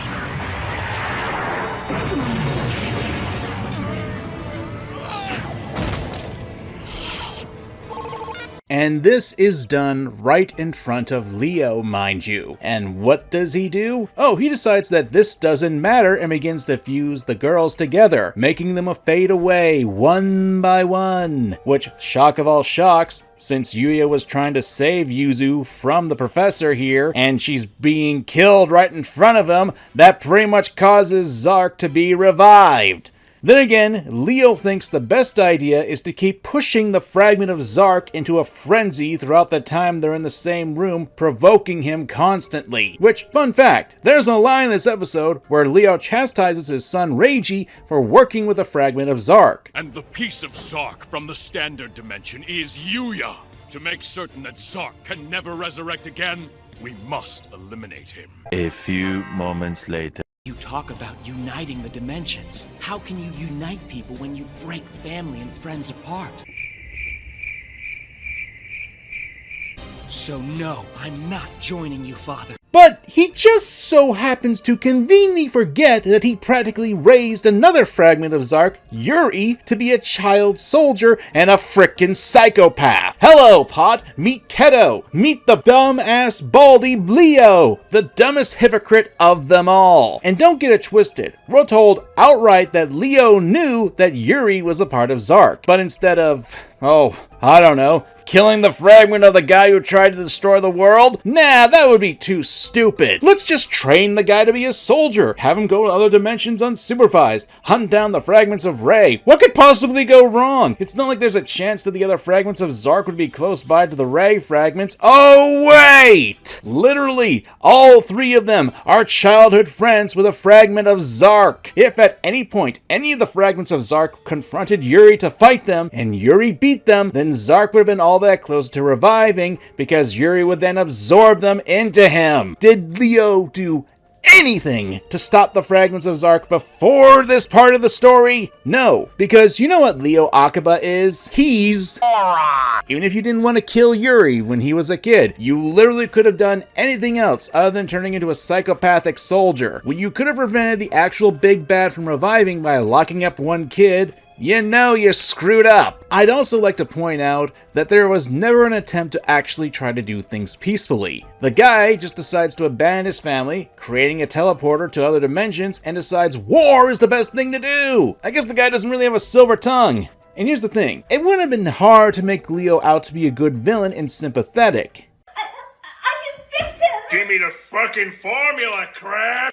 Now, if I can have a few minutes of egotism, I believe there are a few things that can be done to fix Leo Akaba as a villain. My first suggestion is that instead of trying to revive his daughter solely, maybe, just maybe, have the whole 4 dimensions being on the verge of collapse. You could still have him being after his daughter as a side motive, but the real reason why Leo's so frantic to fuse dimensions is that they'll be destroyed if he doesn't. Hell, make it so that the fragments of Ray are the keys to doing that. It'd make a lot more sense. It can even add a ticking clock part to this. You could showcase this by having rips appearing between all dimensions, with people appearing in different locations, eventually having full-on chunks of areas being swapped between dimensions. It would make a lot more sense as to why Leo is willing to speed things up with his plan. Diplomacy may not be an option when the destruction of existence is on the table immediately, because we all know how bureaucracy works. The other idea is that Leo could have a complex about the situation. When Zark, Ray, and the world were split, originally Leo was going to sacrifice himself, but Ray got in the way and made the sacrifice instead. You can make it that Leo got crushed by survivor's guilt, which was kind of what they were trying to go with, but take it to a much more extreme. Make it so that he owes it to Ray that he should save the dimensions.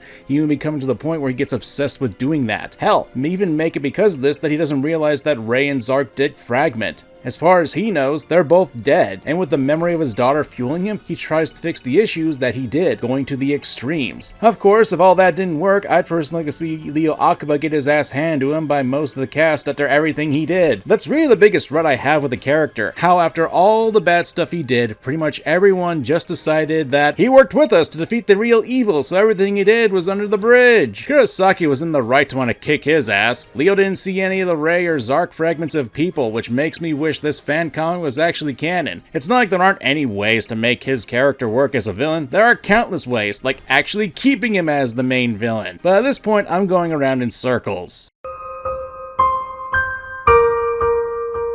Leo sucks as a character and even more so as a villain, which is disappointing. I know that Yu-Gi-Oh! Arc 5 was about 8 years old at this point, but Leo is kind of symbolic of what I really dislike about villain writing nowadays. And that would be the fact that because a character does so many bad things, and yet we're supposed to immediately forget all of that because not only is there a bigger evil that woke up because of Leo's actions, but because Leo also has a sad backstory. Don't get me wrong, I understand a father trying to do whatever he can to get his daughter back. That can be a great motivation for how someone could fall down the pit of despair. But the issue is how the show just expects the audience to ignore all the bad things he's done up till that point. It'd be the same as if a hero doing something horrible, laughing about it, and then expecting the entire audience to not think at the very least, this is our hero? It's a disconnect. And even more so when the narrative basically just decides to ignore all of that. And what makes it worse is Zark. I don't have an issue with villains being usurped by other villains. Hell, when I talked about video game villains back in June, I literally used this guy as a positive example. Just a second. Got to be hearing things.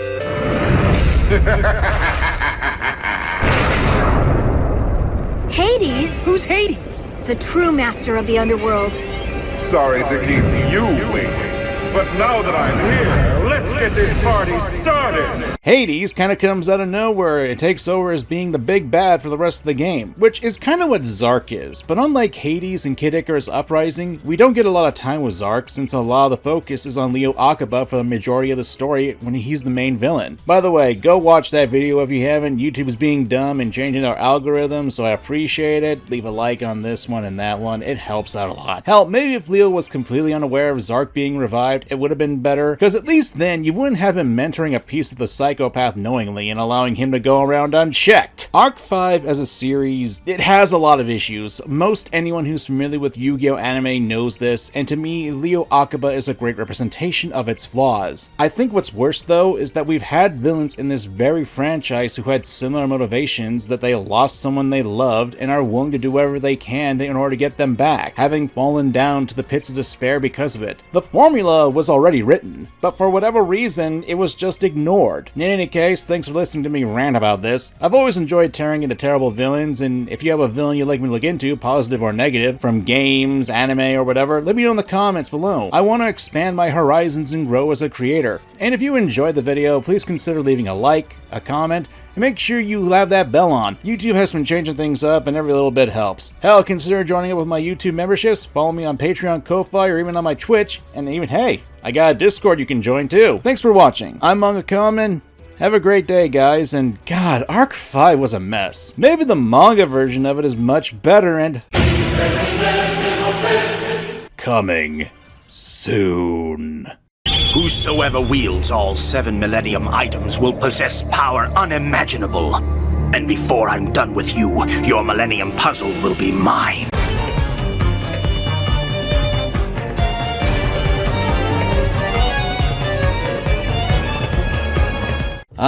Been a while since we talked about a Yu-Gi-Oh event on the channel. Like, when was the last time? Damn, it's been since January? Better fix that. And what better character to talk about but one of the originals? We've talked about Pegasus. We've talked about Kaiba. So how about we talk about another one of the villains of the original manga and anime of Yu-Gi-Oh? No, not you. Not yet anyway. Go away. Nah, we'll talk about one of the other older villains in the entire series. The Thief, the Bandit King, the Stealer of Souls, Bakura. Spoilers for the series of Yu-Gi-Oh, my friends. Enjoy. Long ago, when the pyramids were still young, Egyptian kings played games of great and terrible power. Games of fate, games of judgment, games of magic. But these shadow games twisted the souls of those with weak wills and black hearts, so the power was sealed away. Originally just a resident of the village of Kualena, which I don't know if I'm pronouncing correctly, so, Bakura was the only survivor after a dark spell that required the sacrifice of 99 humans to create the powerful artifacts known as the Millennium Items. Being a child at the time, Bakura watched in horror as his family and friends were killed, their remains forged to create these powerful magical charms that were ordered to be created by the pharaoh himself, the father of Atem, Yami Yugi. That amount of hatred that welled up within Bakura allowed him to acquire a powerful spirit known as Diabound, and with it, he planned his revenge on those that slaughtered his village, hoping to take the Millennium items that were made out of his friends and family back. And that's basically all I'm getting into for this portion of his past, since funnily enough, we don't learn this until the very end of Yu-Gi-Oh! Mainly because eventually, Bandit King Bakura's soul was sealed in the Millennium Ring with his memories of his past being lost. It wouldn't be until the father of a Japanese teenager who has some reason a British accent received that. Huh? It's the accent. Gets them every time. And it just so happened to coincidentally be named Bakura. Or maybe not. Bakura, or be more specific, Yami Bakura, is an interesting villain and character to say the least. He's an ancient spirit of the Bandit King whose goal is to acquire the Millennium Items. And for most of the series, it's pretty much the standard of him wanting power that comes with it. I mean, you got the power to read minds, the power to brainwash people, the power to enter into someone's soul, the power to see into the future. I can see the future! There's a ton of potential with those items, and throwing the fact that Bakura is a schemer and playing the long game, there's a lot to be done with the villain. Now, let's zero in on his introduction in the original Yu-Gi-Oh! Manga and anime adaptations, because while the core beats are technically the same, there are some very key differences that set the tone right from the jump. In Kazuki Takahashi's original manga, Bakura Ryo transfers to Yugi's Domino High School as an unassuming new kid with a polite smile and signature white hair. And after we see him getting bullied by the teacher for his white hair, and this is reflected in the Season 0 anime as well, we see there's more to the young man, as the Millennium Ring practically skewers its spikes into his flesh and he gets revenge on the teacher, turning him into a doll, which leads into the small arc of Monster World, the final arc of the original manga. It's honestly a pretty great introduction for a villain, especially when you consider that Yami Bakura acts as a bit of a dark mirror to the protagonists of Yugi and Yami. However, to most people who haven't actually read the manga or seen Season 0, well, this is our introduction to Bakura in the 2000s anime. In another few hours, the sun will rise. That's not funny, Tristan. Get down. Look. Isn't that Bakura? Bakura? You mean Bakura from school? Yep, that's his introduction, and then he just disappears for a few episodes, appearing here and there. It's honestly a little weaker of an introduction, because especially considering the anime adaptation of Yugioh has a nasty bit of a habit of changing things, and unfortunately expects the audience just to go along with it too. That's kind of the problem with Bakura here. I like him as an antagonist, I like his concept, I like his design, I like what he uses, the occult deck, it's fun. But depending on the adaptation of the Yu-Gi-Oh storyline you're going through, you're going to get some pretty big missteps Bakura as a character is sneaky. He's willing to play dirty, and honestly isn't afraid of getting his hands dirty if he has to. I mean, it's not like he's the leader of the rare hunters. He doesn't have goons to fall back on. Honestly, Bakura is one of those underdog villains where, while he's not a paper tiger, he has to be smart about how he goes about things. Especially since he knows he can be defeated by people. He doesn't have the best track record when it comes to duels. He only really has one win in the series, and that be against Bones, the zombie duelist. And I guess there was that one time he one-shotted Joey, but that was kind of an adaptation from the manga. Then again, villains in these shows are typically meant to be beaten, so there's that. But there are some positives and negatives when it comes to Bakura, and honestly enough, much like with Pegasus and Kaiba, the anime makes Bakura worst, while the manga has a lot more to work with. When you really consider Yami Bakura not only as a villain or character, the idea actually is really creative when you put him against Yami Yugi. Yami Yugi acted as a bit of an alter ego for Yugimoto, actually helping him deal with threats, and early in the manga, when Yugi completed the Millennium Puzzle, it was said whoever solved it would get a wish. And Yugi's wish was to make friends, and the ancient item allowed Yugi to make friends with Joey and eventually make the friend group that a lot of people are aware of. Bakura, on the other hand, when he was given the Millennium Ring, the spirit took over his body and mind, and while we see him getting revenge on the teacher who got Bakura for his white hair, there's a lot more malice to it, especially since we see a lot more victims that he has in the past. Now, I must remind you, this is what Yami Yugi looked like in his debut. Yami Yugi initially came off as a dark spirit, and when we see Yami Bakura in the manga, he also inflicts penalty games on the people, something that Yami Yugi has done numerous times in the story. Within the manga, after managing to basically trap pretty much everyone in the cast of the RPG world, Monster World, Yami Bakura pretty much won. It was mostly because of two elements that he couldn't have predicted, the first being that the Millennium Puzzle hosted a spirit of its own. The second was that his host was able to gain a small part of control of his body back, even going so far as to help the protagonist cheat in the game to fight back properly. And after this whole situation, Bakura came to the realization he couldn't win in an upfront confrontation. And that's something that's interesting with a villain, realizing his limitations. Having a villain who doesn't really care about open confrontation with the hero and would rather opt for longer term investments is something we don't really see that much. It's often saved for villains that are twist characters or keep themselves completely hidden until the right moment. Basically, man behind the curtain-esque. Getting back to the twisted version of Yami Yugi, consider the following. They're both spirits of a Millennium item, and they're effectively the only ones. Both of the spirits lack their memories, with Yami Bakura having a single one that tells him that if he gets his hands on all the Millennium items, he will remember everything. It's essentially putting both the protagonist and antagonist with the same end goal, but being on opposite sides of things along with their motivations. And if we look towards their pasts, with Yami Yugi being a pharaoh, being royalty, you've got the contrast of Yami Bakura being a bandit king, someone who was supposedly supposed to die when the Millennium items were forged. These are two opposites to various degrees. Unfortunately, when we get to the updated anime, the RPG introduction to Bakura, let alone everyone else, was changed to fit in line with the card game. Grant, I can see some reason for why they would want to adapt Bakura a bit from the manga.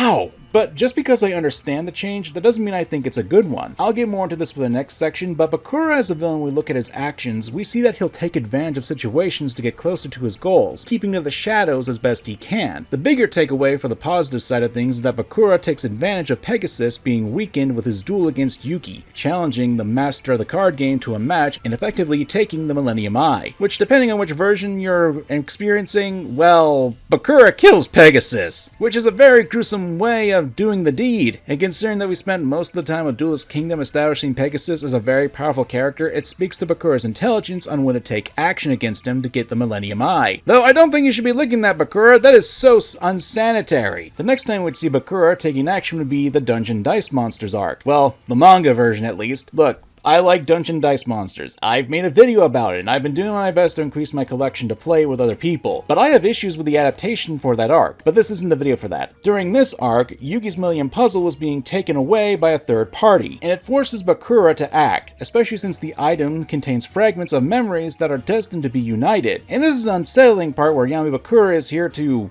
help Yugi? I mean, we as the audience know that's not true. He's only helping Yugi to help himself, which unfortunately establishes some sort of trust between the two. Even if it's just the presence and telling Ryuji, aka Duke Devlin, that he can't complete the Millennium Puzzle, it gave Yami Bakura a chance to infect the piece of the Millennium Puzzle so he could spy on the Pharaoh. Then in the Battle City arc, Bakura decides to take advantage of Merrick, using him in an attempt to get the Millennium Rod. He serves as more of a secondary antagonist of the arc, somewhat acting as though he is under Merrick's control control, and while Bakura is still sticking to his goals, he's showing that he's willing to use anyone if it helps him. Though it took him about 5 minutes to agree to work with Merrick. Literally, the manga says 5 minutes. Of course, Bakura agrees to work with Merrick by licking his knife. Well, I guess that's a yes. Lots of licking for Bakura for some reason, I never realized that. And finally, with the last arc of the series, the Millennium World, we actually get this. The thing about the manga version of Bakura, he was pretending to be somewhat reformed after the Monster World arc, aiming to help Yugi and friends during the Dungeon Dice and Duelist Kingdom arcs, but obviously not Battle City, like, not intentionally. But then we learn the truth. When we get to the end of the Monster World RPG arc, Yami Bakura used a monster known as Dark Master Zork, a horrible monster that could easily kill anyone because of its high level and abilities, and was Yami Bakura's avatar in the game. But as it turns out, Yami Bakura isn't actually the Bandit King. Well, technically he is, but rather he was fused with another being that was sealed in the Millennium Ring, Zork Necrophades. Yep, Dragon Dong and all, my friends. What I think makes Bakura an effective villain is that he's playing that line of trying to gain trust with characters. After all, this parallels with another character's growth and change, someone who's willing to outright kill Yugi and friends beforehand, but after being defeated by Yugi and suffering a penalty game, turned over a new leaf, Seto Kaiba. And yes, Kaiba on a few occasions tried to kill Yugi and his friends, at least in the manga. I mean, he literally put Joey in a locked room with a serial killer called Chop Man, with Kaiba's face splattered on a monitor for good measure. And after Yugi's mind crushed Kaiba's evil-filled heart, Kaiba was slowly changing. Not to go too far into it, but a prime example would be Kaiba saving Joey's life. I mean, it's in the laziest way possible, but if it wasn't for Kaiba, Joey would have drowned after saving Yugi. And there was development for a guy who did try to kill the group in the past, so why can't Bakura change? It's a parallel that's used in the manga story, and it brings up the idea that maybe Yami Bakura has changed. Granted, we as the audience know he killed Pegasus, but the characters didn't know that at the time. What makes Bakura a good villain was the long game and him playing to the protagonist's weakness of believing that people can change, which is something that the manga kinda makes a point out of. Joey Wheeler changed.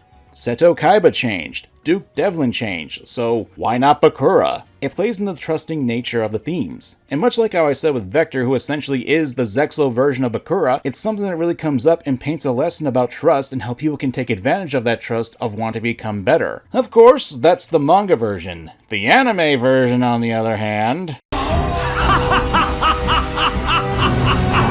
So, if you're like a lot of people, you're more than likely just familiar with the anime adaptation of Yu-Gi-Oh! There's nothing wrong with that, but if you're just familiar with this iteration, there's a lot you are missing, especially with Bakura. We touched on his introduction, but when we actually get a chance to see Bakura and hear him talk, it kinda comes out of nowhere. We're introduced to him at a random point in Duelist Kingdom, but he's treated as just like the Duelist of the Week, and unfortunately, he becomes less imposing because the first time we see him as a threat, Yami Yugi beats him at a handicap. To explain quickly, it's a dual monster version of the RPG World arc, but it fails a fair bit in my opinion. Most of the cast, save for Yami Yugi, were sealed into monster cards. Yugi becomes the Dark Magician, Joey the Flame Swordsman, Taya the Magician of Faith, and Tristan the Cyber Commander. And if they were destroyed and sent to the graveyard, well, they'd be dead. So the goal was to prevent the gang from being sent to the graveyard, lest the Reaper of the Cards hunts them down. Not that I don't see how Yugi or Joey could be afraid of a mediocre card like that. Have you seen this thing's stats? God, a level 5 flip monster's effect is so situational, it's stupid. Bakura, who in the manga was treated as the final antagonist in the first story arc, a massively important event, and even summons an avatar of his final form as Zork, loses a lot of punch. And then after that,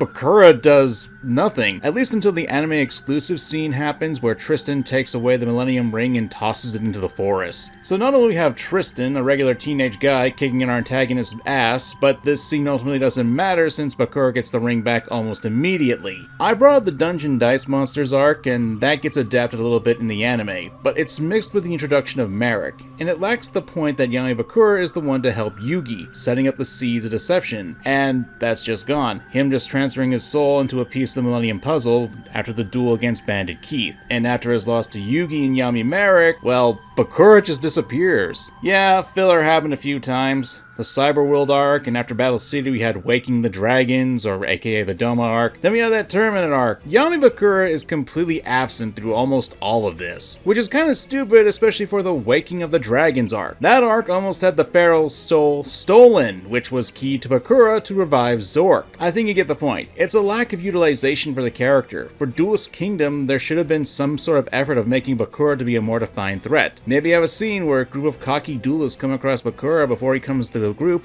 so he thinks it's a good warm-up and he Shadow Realms these card slingers. And in the Battle City arc, while the manga shows him managing to defeat several duelists to get the locator cards he needed to the finals, the anime just has him beat Bones, a character who was honestly playing like a toddler. Now, this wouldn't be a problem, but since there are changes from the original manga to the anime, it kinda undercuts Bakura and the themes I went into the last section. I'm not saying you need to have your ultimate villain be a part of every single event in your story, but if you make it a point that your villain needs to have a protagonist alive for his plans, maybe not have him disappear when there's an ancient power that's after the Pharaoh's soul. I'd also say that Bakura also comes off a bit generic as a bad guy. Not saying he's totally bad in the anime, but with the changes of the anime, it does take away from his fear and threat factor. Hell, he doesn't even kill Pegasus in the anime, which, while I like Pegasus as a character, and glad he's not dead, but from a story perspective, it's a bit lacking on making Bakura out to be a threat. Honestly, there's not much to really say when it comes to fixing Bakura as a villain. I mean, the biggest issues that I have that are the anime adaptation isn't a one-for-one for the manga story. You've got the filler arcs, obviously, that we just went over, where Bakura disappears. You've got changes of the story, and you've got these weird additions like Tristan throwing the Millennium Ring into the woods. It just comes back. In the manga, the two were just searching for Mokuba's body. Yami Bakura was after to get a new host, but he ended up saving Tristan and they never found Mokuba. And in the morning, Tristan does have some reservations about Bakura acting strange throughout the night, but that's neither here nor there. Let's assume that the anime stuff, we don't cut any of that out. We still have the filler, we have the changes, and the weird additions. Let's give a few examples on how to fix this. First, Tristan throwing the ring. Maybe, just maybe, have the ring possess some of Pegasus's goons. The ring finding its way back to regular Bakura and then possessing him again. It'd be a good clue to showcase that the ring and the spirit within it is a lot more dangerous than we first thought, especially outside of dueling. It doesn't have to be all that detailed. A flashback would have worked other than just appearing out of nowhere. It also established that it isn't just Bakura who'd be at risk of being possessed, but anyone who interacts with the ring. Now for the filler, I feel like it's a bit more complex than just putting Bakura in there. Like, the two biggest filler arcs are the Cyberworld and the Orichalcos arc. You couldn't really put Bakura in the first one without contradicting the fact that he was in a coma thanks to Yami Merrick. It'd be a blatant contradiction, and you'd have to have an explanation as to why Bakura got out of that situation, how he could even get into the digital world in the first place. Then there's who he'd be facing in a duel. Like, what would be his point? Look, I like the Deckmaster system, and I found the duels in that season to be actually fun, because they follow the actual card game and had more logic to them. But the Waking the Dragons arc? Bakura ain't in a coma for that one. And with the fact that the bad guys in that one are literally after the god cards and the Pharaoh's soul, it's kinda odd that Bakura wasn't active in that. These upstarts from Atlantis are trying to stop your plan, Yami Bakura. Are you seriously gonna take that from this guy? Darts? If anything, this could have been a great chance to have Yami Bakura showcase that he was a threat. I'm not saying he should have taken down Darts, but having him defeating a grunt of the Orichalcos, giving him another win under his belt when he's toying with the duelist, so that way we can see that he's learned from his losses and is a genuine threat, that would have been a much better choice. Like, the easiest solution for this, though, would actually include Bakura and at the very least make him out to be more of a threat in that regard. The original manga obviously didn't have this filler stuff in it, and it certainly didn't cut the beginning introduction of Bakura. That at least established him as a threat. I've also read that some people believe that the manga took a hard turn to the card game, that it affected the course of the story, which, understandable to a degree, because the card game kinda took off a lot more than that, and Kazuki Takahashi wasn't expecting that. I don't really have all the answers. Perhaps if the duel between Yami Yugi and Yami Bakura was more RPG based in Duelist Kingdom, where the characters were actually playing roles of the monsters in a more fleshed out world, it could have been better, and at least have some sort of connection to the original manga, but it's hard for me to say. And as a story that's decades old at this point, I don't know if that would be a lot cleaner to fix than what we have now, other than just having a more direct adaptation of both the original Yugioh and then transitioning into the Duelist Kingdom arc. Bakura on paper is an interesting villain, but depending on which version we're talking about, the manga or the anime, there are deeper themes as well as parallels to other characters that make him a more interesting villain. But because of the changes to the anime, such as I listed, and even things like removing the Death Tea arc and Seto Kaiba being the one to save Joey's life, a lot of thematic parallels are lost on the anime-only audience. And I get it. The Yu-Gi-Oh manga was dark, like really dark. I'm talking real death, gruesome and terrible things happening to it. So to some degree, I understand, but the actual anime becomes a bit too sanitized at times. We make jokes about the Shadow Realm, the invisible guns, and something that people to this very day like to reference as a joke. But to me, I kinda enjoyed the idea of there being a realm that kept people trapped in nightmare states. Like how the anime made Mai in an hourglass with sand coming down on top of her. Meanwhile in the manga it was bugs. I don't know, it's hard for me to really explain this, but I think there was a fair bit of overcorrection in the story when it came to the adaptation, and it hurts the story and characters. It definitely hurt Kaiba, and he was able to redeem himself in the last movie since it felt like it was a continuation from the actual manga rather than the anime. And in the case of Bakura, it hurt the parallel he had with Kaiba as a character in the story, at least to me. But what do you guys think? I know there's a lot I didn't go over when it comes to Millennium Arc, but I'd prefer to allow people to experience the final arc of the original Yu-Gi-Oh! On their own terms. And if you enjoyed this video, well, leave a like and a comment. After all, we keep this up, the next major Yu-Gi-Oh! Video may be about a certain villain from Yu-Gi-Oh! GX. Shall we settle this once and for all, Jaden? I'm coming at you with everything I got! So until next time, my friends, I'm Manga Kamen, and get your game on! But despite my loyalty to you, you decided to make new friends, and you cast me aside and sent me away, so very far away. Is that how you repay me? By locking me in a rocket and shooting me into space? It doesn't get any more heartless than that. So a few years ago, I talked about a certain Yu-Gi-Oh! Villain on the channel and going in depth about them, but I felt that I could do a lot better. And not too long ago, we talked about something I never want to think about again, but I asked you guys to give the video 5k likes, and we talk about that certain villain once more in a more detailed manner. So I can only assume that you guys want to see this happen on the channel, so who am I to disappoint? That villain is Yubel.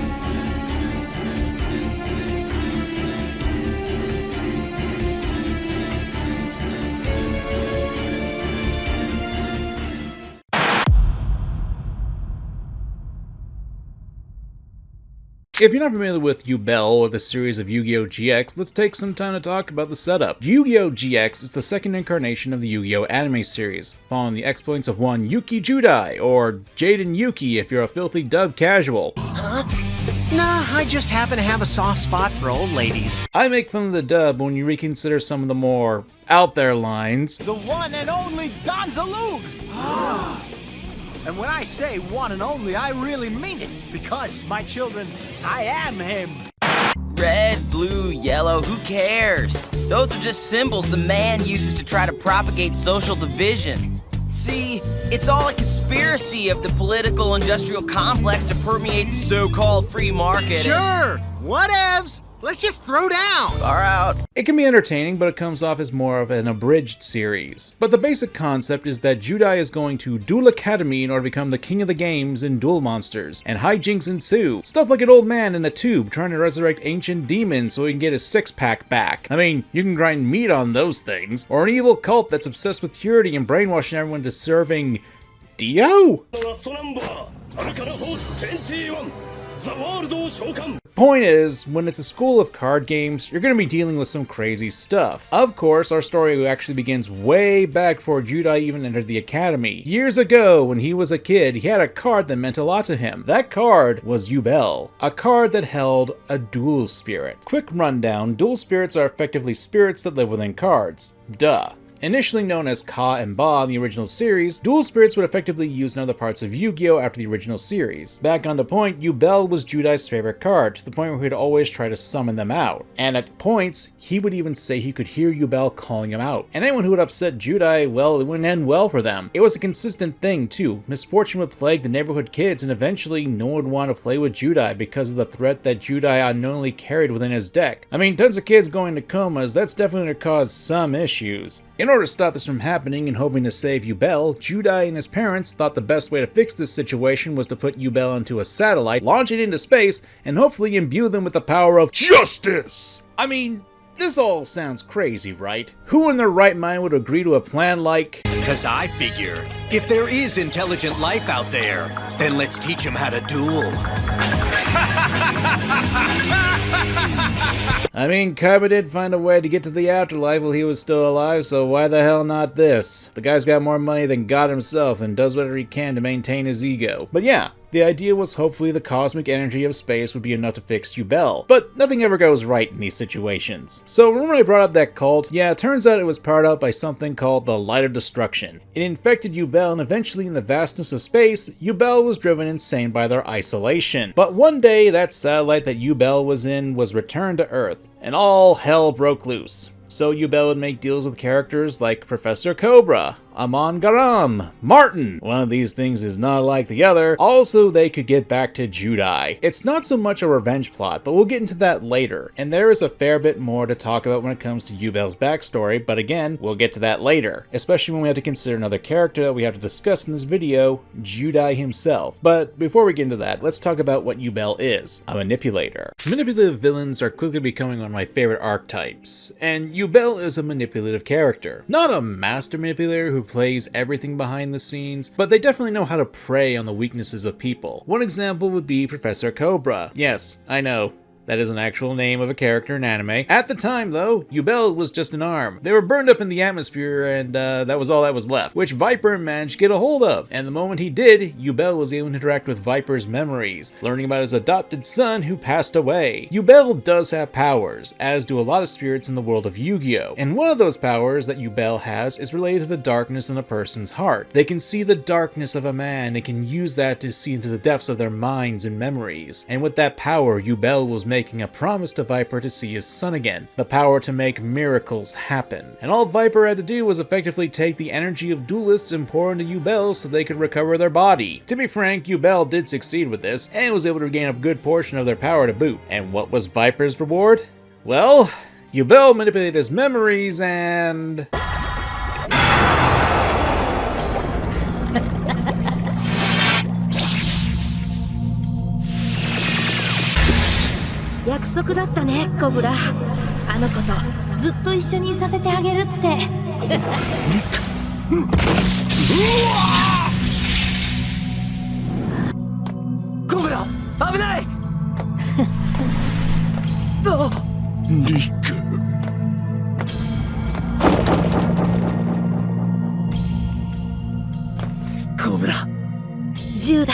You know, there's a lot of goofiness to Yu-Gi-Oh! GX, but a lot of that comes from the English dub and some of the insane concepts. But this show could get really dark. Not helped that is after this, Yubel basically used their newfound power to transport a good chunk of Duel Academy and its students to a deserted world that's filled to the brim with dangerous monsters and a severe lack of food and water. Oh, and the students that lose duels become zombies here.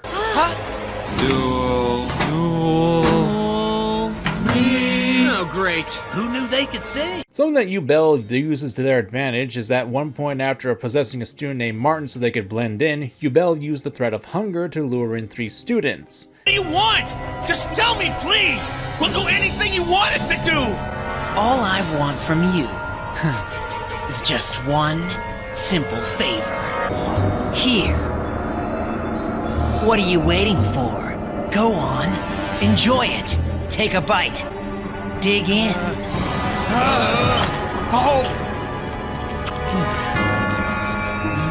And then turn them into... And his 2 buddies.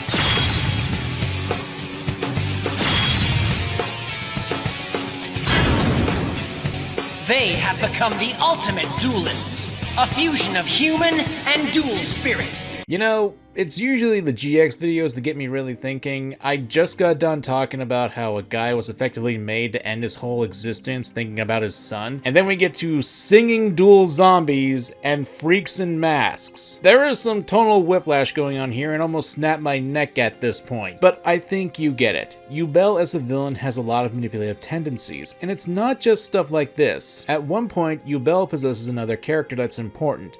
Johann. Johan, who became quick friends with Judai at the start of Season 3 and eventually became lost in the worlds, was the goal of Judai to save. Johan had effectively sacrificed himself so Judai and pretty much the rest of Duel Academy could return to the human world, but Johan would be stuck in the desert world. And because of this, Yubel would effectively use Johan as bait and as a puppet in order to hurt Judai, dangling the one person that Judai became obsessed with saving right in front of him and using him as a meat puppet. Yubel as a manipulator has many tricks up their non-existent sleeves, and while they certainly don't control everything that happens, they did manage to do the one thing in the third season set out to accomplish, and that's to break the main protagonist down. As I stated, when Johan went missing, i.e. was being used as a puppet by Yubel, Judai and the main cast of characters had taken up the task of searching for Johan by going through various other worlds. And in one world, there was a rumor of Johan being kept in a prisoner's cell ran by something called the Dark World Army, and Judai, despite the warning of his friends, ran off to save Johan. Due to the impulsive nature of that decision, a good portion of Judai's friends were captured by the Dark World Army, and during the duel that Judai had against their leader Braun, the Mad King, well...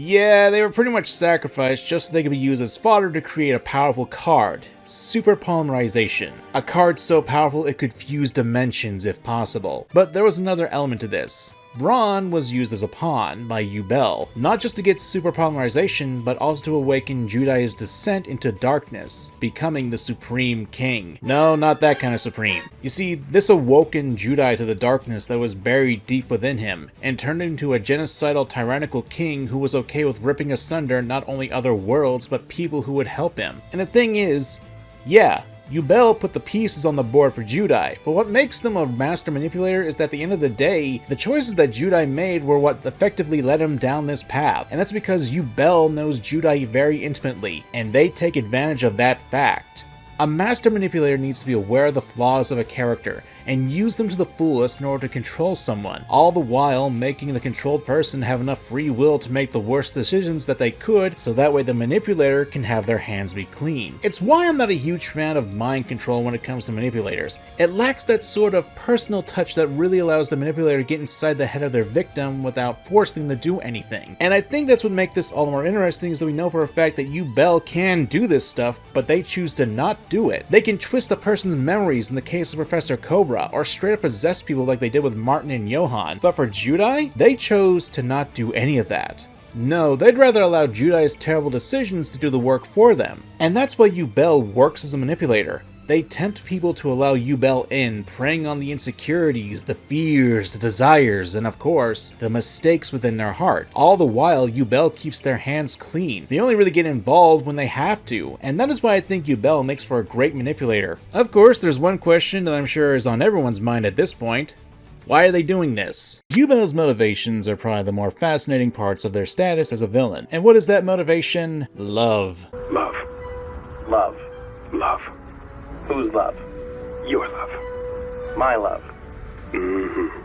You think I'm kidding, but no, that's actually Yubel's motivation, their love for Judai. It's a twisted sort of love, but a form of love that Yubel shows a deep understanding of empathy, a contorted view of empathy, but let's get into it. There's an old quote from the book and film Fight Club that really exemplifies how to express Yubel's love. You know how they say you only hurt the ones you love? Well, it works both ways. Remember, Yubel was trying to protect Judai from being hurt, and how did Judai repay Yubel? By launching them into space, keeping them isolated for at least a decade, all to be forgotten by the one they protected. Yubel's motivations and beliefs stem from the definition of love as suffering the same pain, and it's why that Yubel does throughout the third season is a sense in the same thing that Judai did to them. Yubel puts Judai and his friends in situations that eventually pick off the group steadily, leaving Judai to become isolated, just like what Judai did to Yubel. It's why you actually look at Yubel's in-game monster effect, the ability to reflect the damage done to them on the field and turn it onto the opponent. It has a nice spin on reflecting themes on the gameplay going on. Remember though, This is all twisted love, born of isolation and insanity. But there's a bit more to it, and for that we have to go back to the past for a bit more concerning Yubel and Judai. Countless centuries before the start of the series, there was an unnamed kingdom, where Yubel, who was once human, was best friends with the prince of said kingdom. This was a past life of Judai, and the king of the land informed Yubel that the prince would one day have to accept a great power, but wouldn't be able to control it until adulthood. Thus, the prince would need a guardian to protect him until he was able to wield that power on his own. Yubel volunteered to be said guardian, undergoing a procedure that would warp their human form and transforming them into what the anime calls a dragon. The prince tried to prevent the ritual but failed, and Yubel's body was completely warped for the prince's sake. Because of that, the prince vowed to love Yubel, them and only them, for the rest of their days. Said prince reincarnated into Judai in the modern day, and Yubel vowed to continue the promise that they made to the prince. I'm going to put my cards on the table. Even after revisiting this motivation, having a deep understanding of the characters and backstory, I am still not a huge fan of this personally. I've never been a fan of the inherited responsibility, a term I just came up with, I don't know if anyone else uses it, where it's basically inverted sins of the father become the sins of the son type of deal. This isn't the section for me to talk about my issues, since I think this is more of a personal gripe than anything, because from a thematic angle, I can see the idea for the motivation happening. Yubel, from their perspective, is just trying to reflect the love that Judai showed them in their past lives. Effectively speaking, when you look at Yubel as a villain, from a point of view, they are a victim. An obsessive victim, obviously, and this isn't an excuse for their actions, but you have to remember countless kids were put in a coma simply because they suggested that Judai use a different card. Yubel did want to protect Judai against any and all perceived threats, which unfortunately included any threats to their relationship, and obviously that led to isolating Judai. From Yubel's perspective, they were only trying to help him.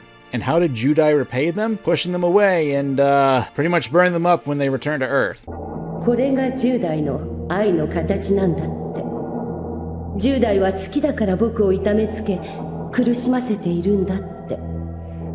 だってほら、僕は苦しんでいる間、君のことを絶対忘れることはないからね。Even when in space, though, Yubel was connected to Judai, contacting him through his dreams, nightmares really, and Judai's parents, who were worried about him, had him go under a medical procedure that suppressed his memories and stopped the nightmares, all the while cutting off Yubel. It's not so much the pain that Yubel endured that caused them the snap, it was the fact that they were ignored, forgotten, by the very person they love, and because of that, Yubel convinced themselves that the reason that Judai caused them so much pain is because Judai loves them. This isn't a motivation fueled by revenge, it's a plot to have Judai share and recognize the pain that Yubel went through. The whole element of Yubel is that sharing pain is an expression of love. It's again something that's reflected in Yubel's card abilities, and this is where we get back to empathy. People who love each other can and will cause each other pain, and that if suffering is one-sided, there's something wrong in the relationship, and it's something that gets showcased when Yubel, possessing Johan, brings up the duel against Amon.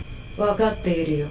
君はエコーのことなど愛していなかった。いや、エクゾディアを掌中に収めるための条件をクリアするくらいは愛していたのかな。でも、本当の意味で愛し合ってはいなかった。君は一方的に彼女を傷つけるだけで、君自身は傷ついていない。苦しんでいない。痛がっていない。持って回った言い方はやめろ。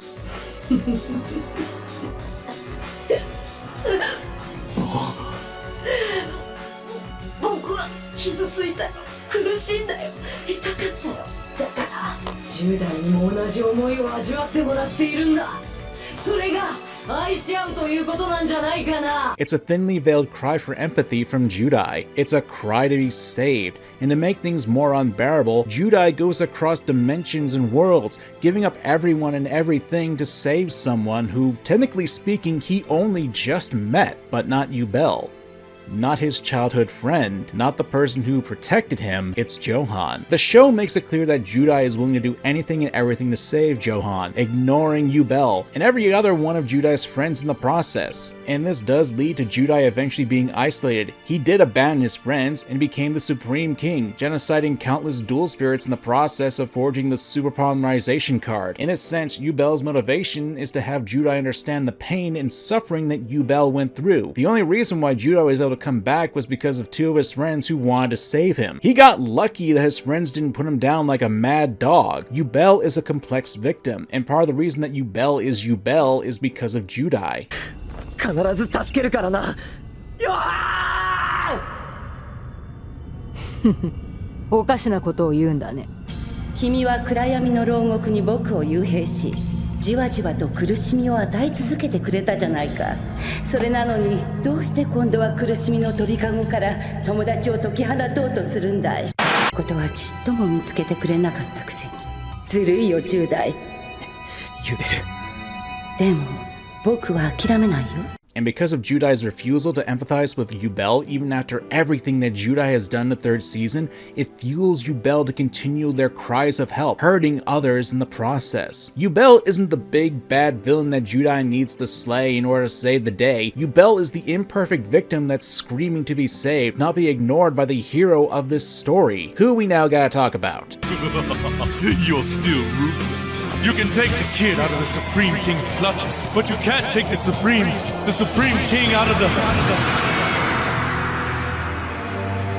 In the last section, I made a point that one of the biggest motivations that Yubel has is that Judai ignored them and their pain, all the while showing an ungodly amount of drive to save Johan. From that perspective, it's a reason to see what drives Yubel. The hero of the story ignores you, even going to great lengths to save another person right in front of you. And even more so when you consider that Judai, when he became the Supreme King, he caused just as, if not more, mayhem and hurting countless people in the process. And what happened to Judai? He got saved. And here's the thing, the reason why Judai is going so far to save Johan isn't really about saving Johan. It's about the guilt that Judai felt concerning the teal-haired teen. Judai wants to stop feeling guilty about that since he was the cause of Johan's disappearance. Since Yubel was the one who brought everyone to that desert world and Johan had to sacrifice himself to get back everyone to the human world, leaving himself stranded in the process. And this was because of Yubel and in turn fell on Judai's shoulders. Because of this though, Judai tries to avoid the guilt of causing Yubel's suffering, because that would entail to him admitting that he had a hand in all of this. Judai is a victim because of Yubel's overprotection as a child, but he's also the one who caused all this to happen. And in a sense, the same could be said about Yubel. Now, there's a line in the anime where one of Judai's friends, Sho, asks something concerning his brother Ryo. During that time, Ryo, who was once a top student at the academy, had been humiliated and left in the dust in the pro leagues, having adopted a much more dark, serious, and tyrannical personality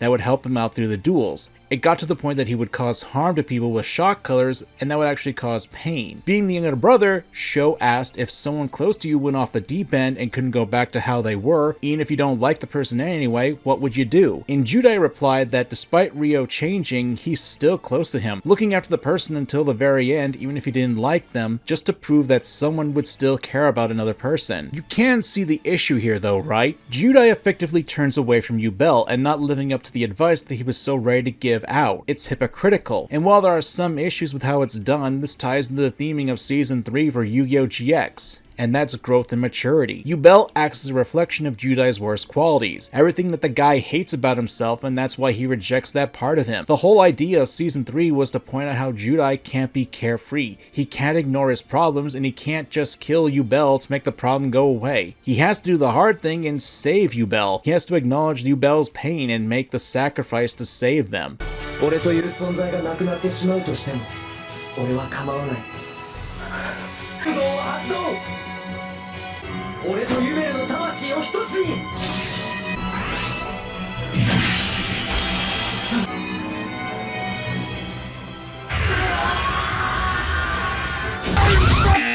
It's Judai taking responsibility for his actions and combining with Yubel so the two can atone for what they both have done. It's him growing up. Now, this is Judai growing as a person, not turning a blind eye to Yubel's pain, and this leads into the 4th season where we see him going to travel the world with Yubel, helping humans and spirits get along with each other. には精霊と人間をつなぐ力がある。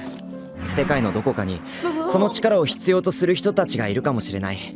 俺たちは旅をしながら The real world is filled with consequences, and one of Judai's main flaws in the story is that he makes awful decisions. It was only in Season 3 that these decisions actually had some really big consequences, and Yubel is, or was, one of Judai's consequences, and one that caused ripples to happen throughout the series. And Judai has to understand Yubel. Yubel is simultaneously extremely selfish and willing to hurt people Judai cares about, but they're also extremely selfless and will do anything to protect Judai and have made great sacrifices in the past for for Judai's sake. Now, with all that said, I still have issues with this entire storyline, but there's one thing I want to get to before that, and that's the theming of alchemy with Yu-Gi-Oh! GX, and in particular, Season 3. Yu-Gi-Oh! GX has a big theming of alchemy, and it's pretty apparent with all the fusion, and even having one of the big MacGuffins of the first season being the literal Philosopher's Stone. If you know anything about Full Metal Alchemist, there you go. But there are plenty of other elements that are important, especially when it comes to Yubel, Judai, and the correlation with alchemy. There's a fair bit of symbolism to consider, like let's start with Judai's favorite hero, the Flame Wingman. You can be my wingman anytime. Watch as I lose my monetization being copyrighted by 2 seconds of footage. The Flame Wingman is a fusion between the elemental heroes Avion and Burstinatrix, a male and female fusing together into a stronger being with draconic elements to it. And when you look at Yubel's backstory and how they were turned into the dragon, it leads into a few things here. Added bonus is the recent support that Yubel got, and specifically the Loving Defender. And would you look at that? There's a lot more going on that makes Yubel resemble that of the Flame Wingman. What a coincidence! Getting back to alchemy, Yubel is what you call a rebus. Rebus is a split between a male and female down the middle, and initially it's heavily implied that the backstory that Yubel's human form was more masculine. I mean, one look at the uncensored version of Yubel and you can see they have a masculine peck and a feminine breast. In the original Japanese, Yubel spoke with 2 different voices, a deep masculine and a light feminine voice. Rebus often symbolize the combination of opposites and are depicted as a winged figure with male and female features. Again, going back to the Flame Wingman for a second, what are the components for the monster again? Avion and Burstinatrix. Now, a lot of this is surface level fascinating stuff, and part of the reason why throughout this video I've been using they/them pronouns with Yubel is that their gender is kinda up in the air, especially when you consider both the Japanese and the English dub where they kinda mix it up a little bit. But does their gender really matter? Not really, no. Because Yubel gave up their human form to become a guardian, leaving behind their humanity, transcending into something greater. But this leads into the next alchemic reference, the Great Hermaphrodite, which was a union of opposites. In this case, Yubel is the unification of both humanity and spirits, fused into one being. Now, all of this is stuff to consider, mainly because going into the alchemy threads is going to be a very long and tiring process, and I'm not really the biggest alchemy nerd, but I find it all fascinating. But you may be asking, what about Judai? Where does he fit into the alchemy portion of all this and how it relates to Yubel? Well, this relates to the great concept of the Great Work. It's an alchemic process of turning lead into gold, and I've seen a few people relate to how each season of Yu-Gi-Oh! GX relates to that of the process of Judai's character development. It's a metaphor, really. And just to point out, we did have a pretty blatant alchemist duelist in the first season, and male, who had cards that were all based on the Great Work. Black process Negleto. White process Albedo. Yellow process Keto Lennox. Wait, I play red process Rubido. Yeah, all those things. I'd also be remiss to bring up that Carl Jung, the founder of analytical psychology, also likened these terms for psychology. But for the sake of not wanting to bog down the video with all of this, let's focus on Season 3 with being the process of Yellow. Effectively, Season 3 is a necessary dissolution of Judai so he can be reforged into a stronger hero. We see him broken down, having been confronted with his terrible mistakes, deconstructing him and effectively building himself back up in order to save Yubel. It acts as symbolic awakening of consciousness, a realization of a new, unified sense of self that embodies a deeper understanding of the soul's wisdom, a representation of the spirit growing where one's values and life purpose become clarified. And that's effectively what is done in Season 3 for Judai's character development. Then again, a lot of this is speculation and me making connections here and there about a 21-year-old anime that's about kids going to a high school to learn how to play a children's card game. What is my life? I like to think that I have a decent grasp on Yubel, what the writers are trying to convey with them, and even show that I appreciate the finer details that encompass them as a villain. That being said, there are a number of reasons why I dislike Season 3 of Yubel, and a good portion of those issues I have unfortunately wrapped around Yubel. But for the sake of not rambling like a madman and making my editor pull my ears out, let's compress these issues into 3 major parts: Judai's responsibility, Judai growing up, and the goddamn dub. Let's talk about responsibility. Now, I've brought up before in this very video that Judai is the reincarnation of a prince of a nameless kingdom. That's all fine and dandy, but when it comes to these sorts of storylines, I don't really like the angle that it comes from with this. Even if Judai was the reincarnation of this prince, why should this kid, who I may remind you was extremely young at the time, be expected to take responsibility for a dual spirit who is countless years old? Judai certainly didn't have any memories of being the prince, especially when when he was a kid, and most of the decisions that were made about Yubel weren't even Judai's choice. Those were his parents. It was his parents that took Yubel away from Judai. It was his parents that put Judai into medical procedure that cut Yubel off from him. Again, Judai was a little kid at the time. This could be my modern day sensibilities talking about a 21-year-old anime, but most of the time, kids don't have any power in the family dynamic. If anything, the issue lies with both the parents and Yubel themselves. Yubel was extremely overprotective of Judai to the point where they would force kids into comas for merely suggesting that Judai use a different card. This eventually led to Judai being ostracized by pretty much everyone in the neighborhood, and who knows what would have happened if Judai's parents hadn't stepped in to do something. Hell, I'm just as surprised that the parents actually bought the idea that it was Yubel the card doing this thing to other kids. Now, this is brush aside in the anime, but it's weird that the parents came to the conclusion that it was the trading card that did this. If anything, it's weird that Yubel would go after Judai for this and not the parents. I made a lot of points about how Judai does have to accept responsibility in this video, and while I agree to a certain extent, it's like especially after Judai gets hyper-focused on saving Johan, the initial responsibility to Judai is something that has never set right to me. I brought up the sins of the father jazz, and I don't think that's just because someone is the reincarnation of a previous life that means they're the same person. I think it's rather too much to expect a small kid to understand that in a past life they made a promise to a piece of cardstock. You can take this to smack up the writing, or even make Yubel to be a more tragic character in this regard, but this has never sat right with me. Next, we have Judai growing up. Now, I need to preface this part that I'm going to be saying some things that I initially said in my Yubel video because a lot of my thoughts on this really haven't changed all that much. I've just refined them, for the most part. Now, it's fine to have Judai want to mature and grow up. That's perfectly fine considering that in the first 2 seasons of the show, he was pretty much exemplified as the lazy bum student archetype, and despite him being a slacker, he was a great duelist. This was even pointed out with Professor Sato. 私ならどうなろうと構わない。もちろん君もだ。君のせいでこの学園の生徒たちの学びの精神は死んだ。私がこの学園に捧げてきた情熱も。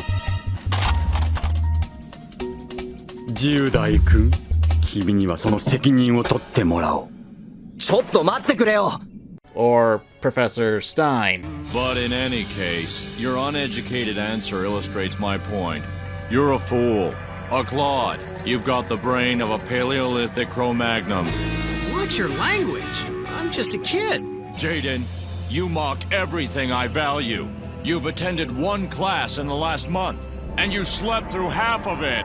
You're a disgrace to educational institutions. All right already, I get the point. Can you guess who he's supposed to be based off of? Bueller?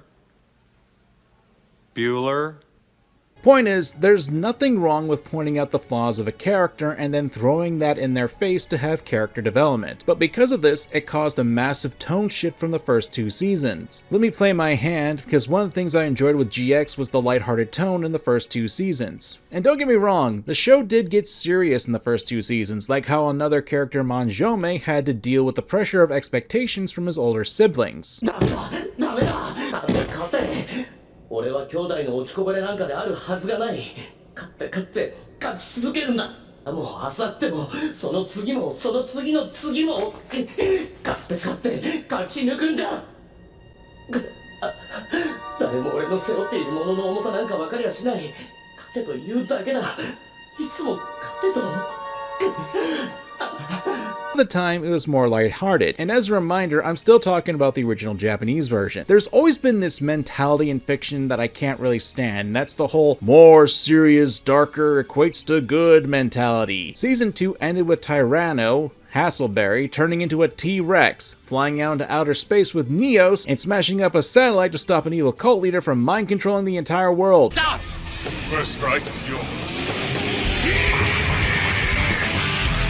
Don't ask me how the Tyrannosaurus with dreadlocks does this, but even in the early part of GX's Season 3, I could feel like the creators were trying to make me take the show super serious. And it's not like I don't appreciate the attempt of taking the show in a different direction, but with how the cast was effectively killed off for the new guys, it made it hard for me to enjoy Season 3. The supporting cast was essentially just broken down to fodder for Judai's heel turn, and that in turn effectively hurt the development that was rushed through the shortened season of 4, that we never got in the West. Part of the reason why why I enjoy the manga adaptation of Yu-Gi-Oh! GX is that while it too had a lighthearted tone to the story, it still felt grounded and made its way into introducing more serious and supernatural elements into it. It was a slow burn, as it were, and didn't just fling us into the darkness. I guess that's the problem with a sequel series. Whenever you have a sequel to a popular piece of media, there tends to be an issue of repetition. The issue is that we as people want more of what we like. We want more of the same thing. If it's good, it's in our natures to do so. And our overindulged content-filled culture today, we're constantly looking to get our fix. Yu-Gi-Oh! GX was a direct sequel to the original Yu-Gi-Oh! Sure, it had its little pokes and prods here and there to the original series, but it flipped the script, because while the original Yu-Gi-Oh! Had its goofy moments, it had a more serious and darker tone to it overall. And then when Yu-Gi-Oh! GX Season 3 happened, and an attempt to turn Judai into more of Yami Yugi was made, Judai develops a darker, quote-unquote, serious personality when he fuses with Yubel and reawakens his Supreme King past life. Judai's backstory with Yubel is a bit of a parallel with Atem's. Ancient royalty, the reincarnation to fight against an evil force in the future, a loyal friend who makes a sacrifice to become the king's protector and becomes, oddly enough, a card in the children's card game. It's chosen one stuff. I like Atem, but we don't need to be wanking him off.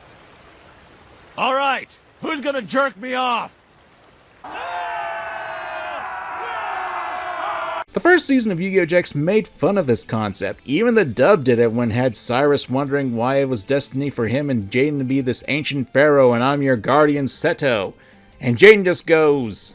No offense, but that's just lame. Back in the first two seasons of Yu-Gi-Oh! GX, Judai wasn't a temp. He was just a regular kid going to Duel Monster School paid for by the most egotistical man in the world. He wasn't the reincarnation of an ancient king. He didn't have super special awesome cards that no one else had. He was just chilling out in the schoolyard, and finding trouble wasn't too hard. And it's not hard to relate back to Yubel, not as a character and not for specific writing, but rather what they were used for in order to make the change to Judai. Yubel was the catalyst for that change, and I don't hate them as a character, I just hate how they were used to change the series. I am reminded of a quote I once read involving the late Kazuki Takahashi, who still had a hand in the development of the Yu-Gi-Oh! Anime series during the GX era, and I brought this quote up before, but it bears repeating. It's hard to show growth with nothing but cheery characters that can overcome anything with that I love dueling attitude. That's not enough to beat someone like the imposing Merrick. I say this with all respect to you, Kazuki Takahashi, may you rest in peace, but I find this mindset to be something I completely disagree with. And I say this with all the love and respect to the man whose art and stories effectively built my childhood. The I love dueling attitude is something that didn't encompass Judai all the time, because throughout the series, we saw he knew that there were various stakes happening. Look towards the original 7-star saga in the first season, where the vampire Camula was able to defeat two of the main characters and turning them into straw dolls. Judai knew the stakes and took the duel seriously. Hell, you can even see this happening earlier, like in the first two parts of the series in episode 5 and 6, when he was dueling against Titan, a thug who was hired by a professor to scare Judai off. Said thug kidnapped a friend, used him as hostage, and Judai took the situation completely seriously throughout the episodes. Even more so when the shadows made the duel become a lot more dangerous, and Judai didn't take the situation lightly. And with that quote, my question isn't more to the point, why isn't that enough to beat someone like the imposing Merrick, but rather, why do you need to kill off Judai's friends to make this happen? Why does he have to be the reincarnation of an ancient king to make this work? The problem here isn't that Judai needs to grow up. He does. The problem is the path they took to have him grow up is extreme. It effectively drove everything off the cliff for that effect. Because, I don't know. To me, while I appreciate what we got, I don't fully like how we got to that transition, and I don't like how the characters who aren't named Judai got treated in the process. Yubel, unfortunately, is the catalyst for all that, and has that chained onto them in my eyes. And finally, the dub. The dub basically did a complete sanitization of the whole Yubel plot, removing the whole love aspect, electing to go with a more playful aspect of Yubel's character, and then transformed them into a generic bad guy who wants to take over the dimensions. Plus, there are removed scenes. Like, you remember that stuff with Professor Cobra I brought up? About how his son was killed and how Yubel exploited the death to have Cobra kill himself? Well, they sanitized the backstory to make his son being ill, with only the implication of his death happening. It's a vast difference from Cobra seeing his son dying right before his eyes via a traffic accident. If a life was stolen way too soon, what would you do in order to bring it back? Would you make a deal with the devil? Yubel exploited the darkness in Cobra's heart from that tragic incident to tempt him into helping the disembodied hand, and it links back back to Yubel themselves since they have to deal with the harshness of losing someone you love, i.e. Judai. And it removes the sympathy for the villains and cuts it from the audience to the context that can provide more to a villain like Cobra, as well as show his tragic end. Or how about thinking your audience is too stupid not to get scenes without having hand-holding? Here's Yubel actually shows their true form and Judai gets his memories back in the original Japanese.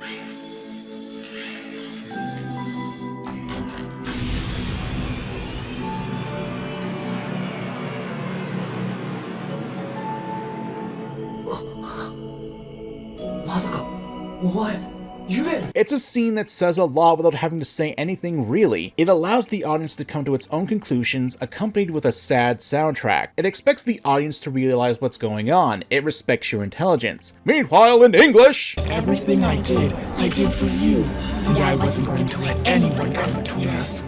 I was your friend, your guardian, your avenger. And how did you repay me? You see, this is a bit of a problem that is still around today. People talk too much.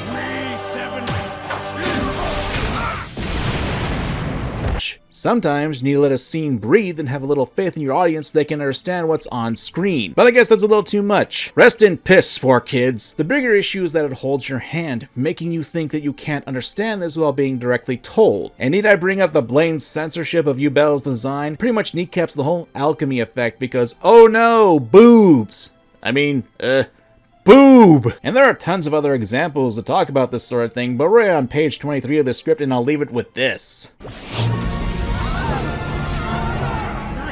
Scaring him off, Yubel. That's right, everyone. Keep running and don't look back. Haha. There's a lot to like about Yubel. A complex villain who has a few issues here and there, but otherwise a strong villain in the Yugioh. Sorry to keep you waiting, but now that I'm here, let's get this party started. Never mind, let's actually talk about something else that needs to be brought up, and that's Season 4. Yes, that's right. The season that was never brought to the West, and which makes everyone believe for the longest time that Judai pretty much died in the English dub. Small tangent, but I really hate how that decision was made. Like, just one episode later, we would have had a bit of a clip show going on, but at the very least, we had closure on the characters, then reflecting on the fact that some of them were killed, and looking back at the memories they made with Judai. And the episode ended with Sho wishing on a shooting star that almost crashes into him.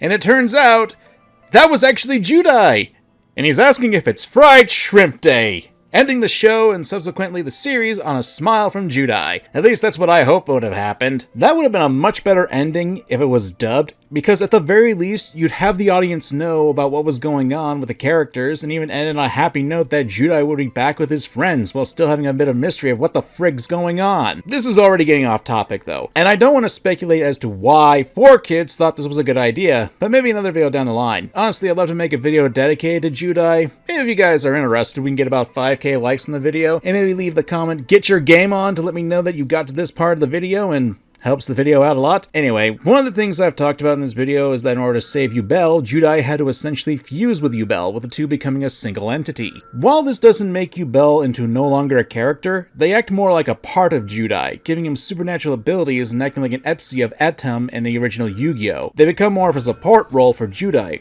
though most of the time they remain inside the kid. Really, the only time that Yubel really has a really prominent experience is when Judai is fighting against the final boss of the series, Darkness. Yubel acted as an anchor for Judai and allowing him to actually fight against Darkness and get a good grasp on what's going on. You'll notice that I don't really have a lot to say about Yubel in this section, and that's understandable because they're no longer an antagonist. They're a support character to Judai. The third and fourth seasons of Yu-Gi-Oh! GX are supposed to be a part of growing up, specifically the existential crisis about finding yourself while growing up, and the season 4 is supposed to be the fallout of that, the jadedness that comes from it, and learning to find joy and hope in a world that doesn't care about you. The story of Yubel and Judai is what this symbolizes, that the two accepted what happened between the two and those around them, and to search for happiness rather than wallowing in a world of darkness that drowns you and move forward. It's symbolism that applies to the whole of Yu-Gi-Oh! GX, and can also be applied to both Judai and Yubel. At least that's what I think. It's not that there isn't anything to talk about with Yubel during the 4th season, but they're no longer an antagonist, and that's what this video is about. And we see that they're already trying to evolve to become a better person alongside Judai. I think that's probably the best way for Yubel, and by extension Judai, to not really redeem themselves, but to grow as people and help make the world a better place. There's a lot to like about Yubel, a complex villain who has a few issues here and there, but otherwise is a strong character in the Yugioh roster. While they're not my favorite villain of all time, I can appreciate the warped sense of love and abandonment that Yubel feels, and can at some degree understand where they're coming from. Obviously, I have my hang-ups with the writing and the character, but those are issues I tend to not levy on the character themselves, but more on the execution of the series. I think Yubel is probably one of the more creative and complex villains in Yu-Gi-Oh! And while I'm sure there are arguments that some people can make concerning other villains in Yu-Gi-Oh!, I think Yubel was a pretty tall bar to jump over. I do have my own personal gripes when it comes to villains and preferences, but I do hope you guys can at least see where I'm coming from when I'm talking about Yubel. At times, I think Yubel is a genuinely freaky villain, hampered by some kinks in the writing, and of course being butchered to be a take over the dimensions villain in the English dub. But alas, if you made it to this part of the video, I want to say thank you for watching, and if you enjoyed the video, please consider leaving a like,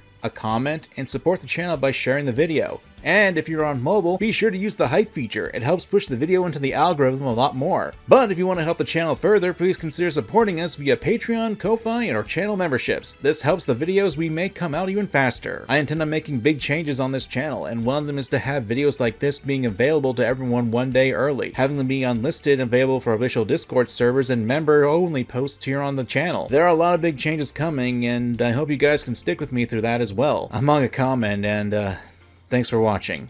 Later. Hey, major thanks to my supporters on Patreon, Ko-Fi, and channel members. These amazing people like Bloody Eclipse, Red Jester, Emily Infinite, Raven Gutiana, Odd Emerald Zone, Atheon, Saki Eclipse, Miles Vega, Mike Soul, and Shadow Pain. Thanks again for supporting me. Your contributions help me and my editors continue to make amazing content for you all to enjoy. And if you want to see your name amongst these great people, check things out down below in the description to find out how. And hey, if you liked the video, be sure to leave a like, a comment, and if you're on mobile, use the hype feature to help push the video more into the algorithm. This stuff helps out well, and most of it is free.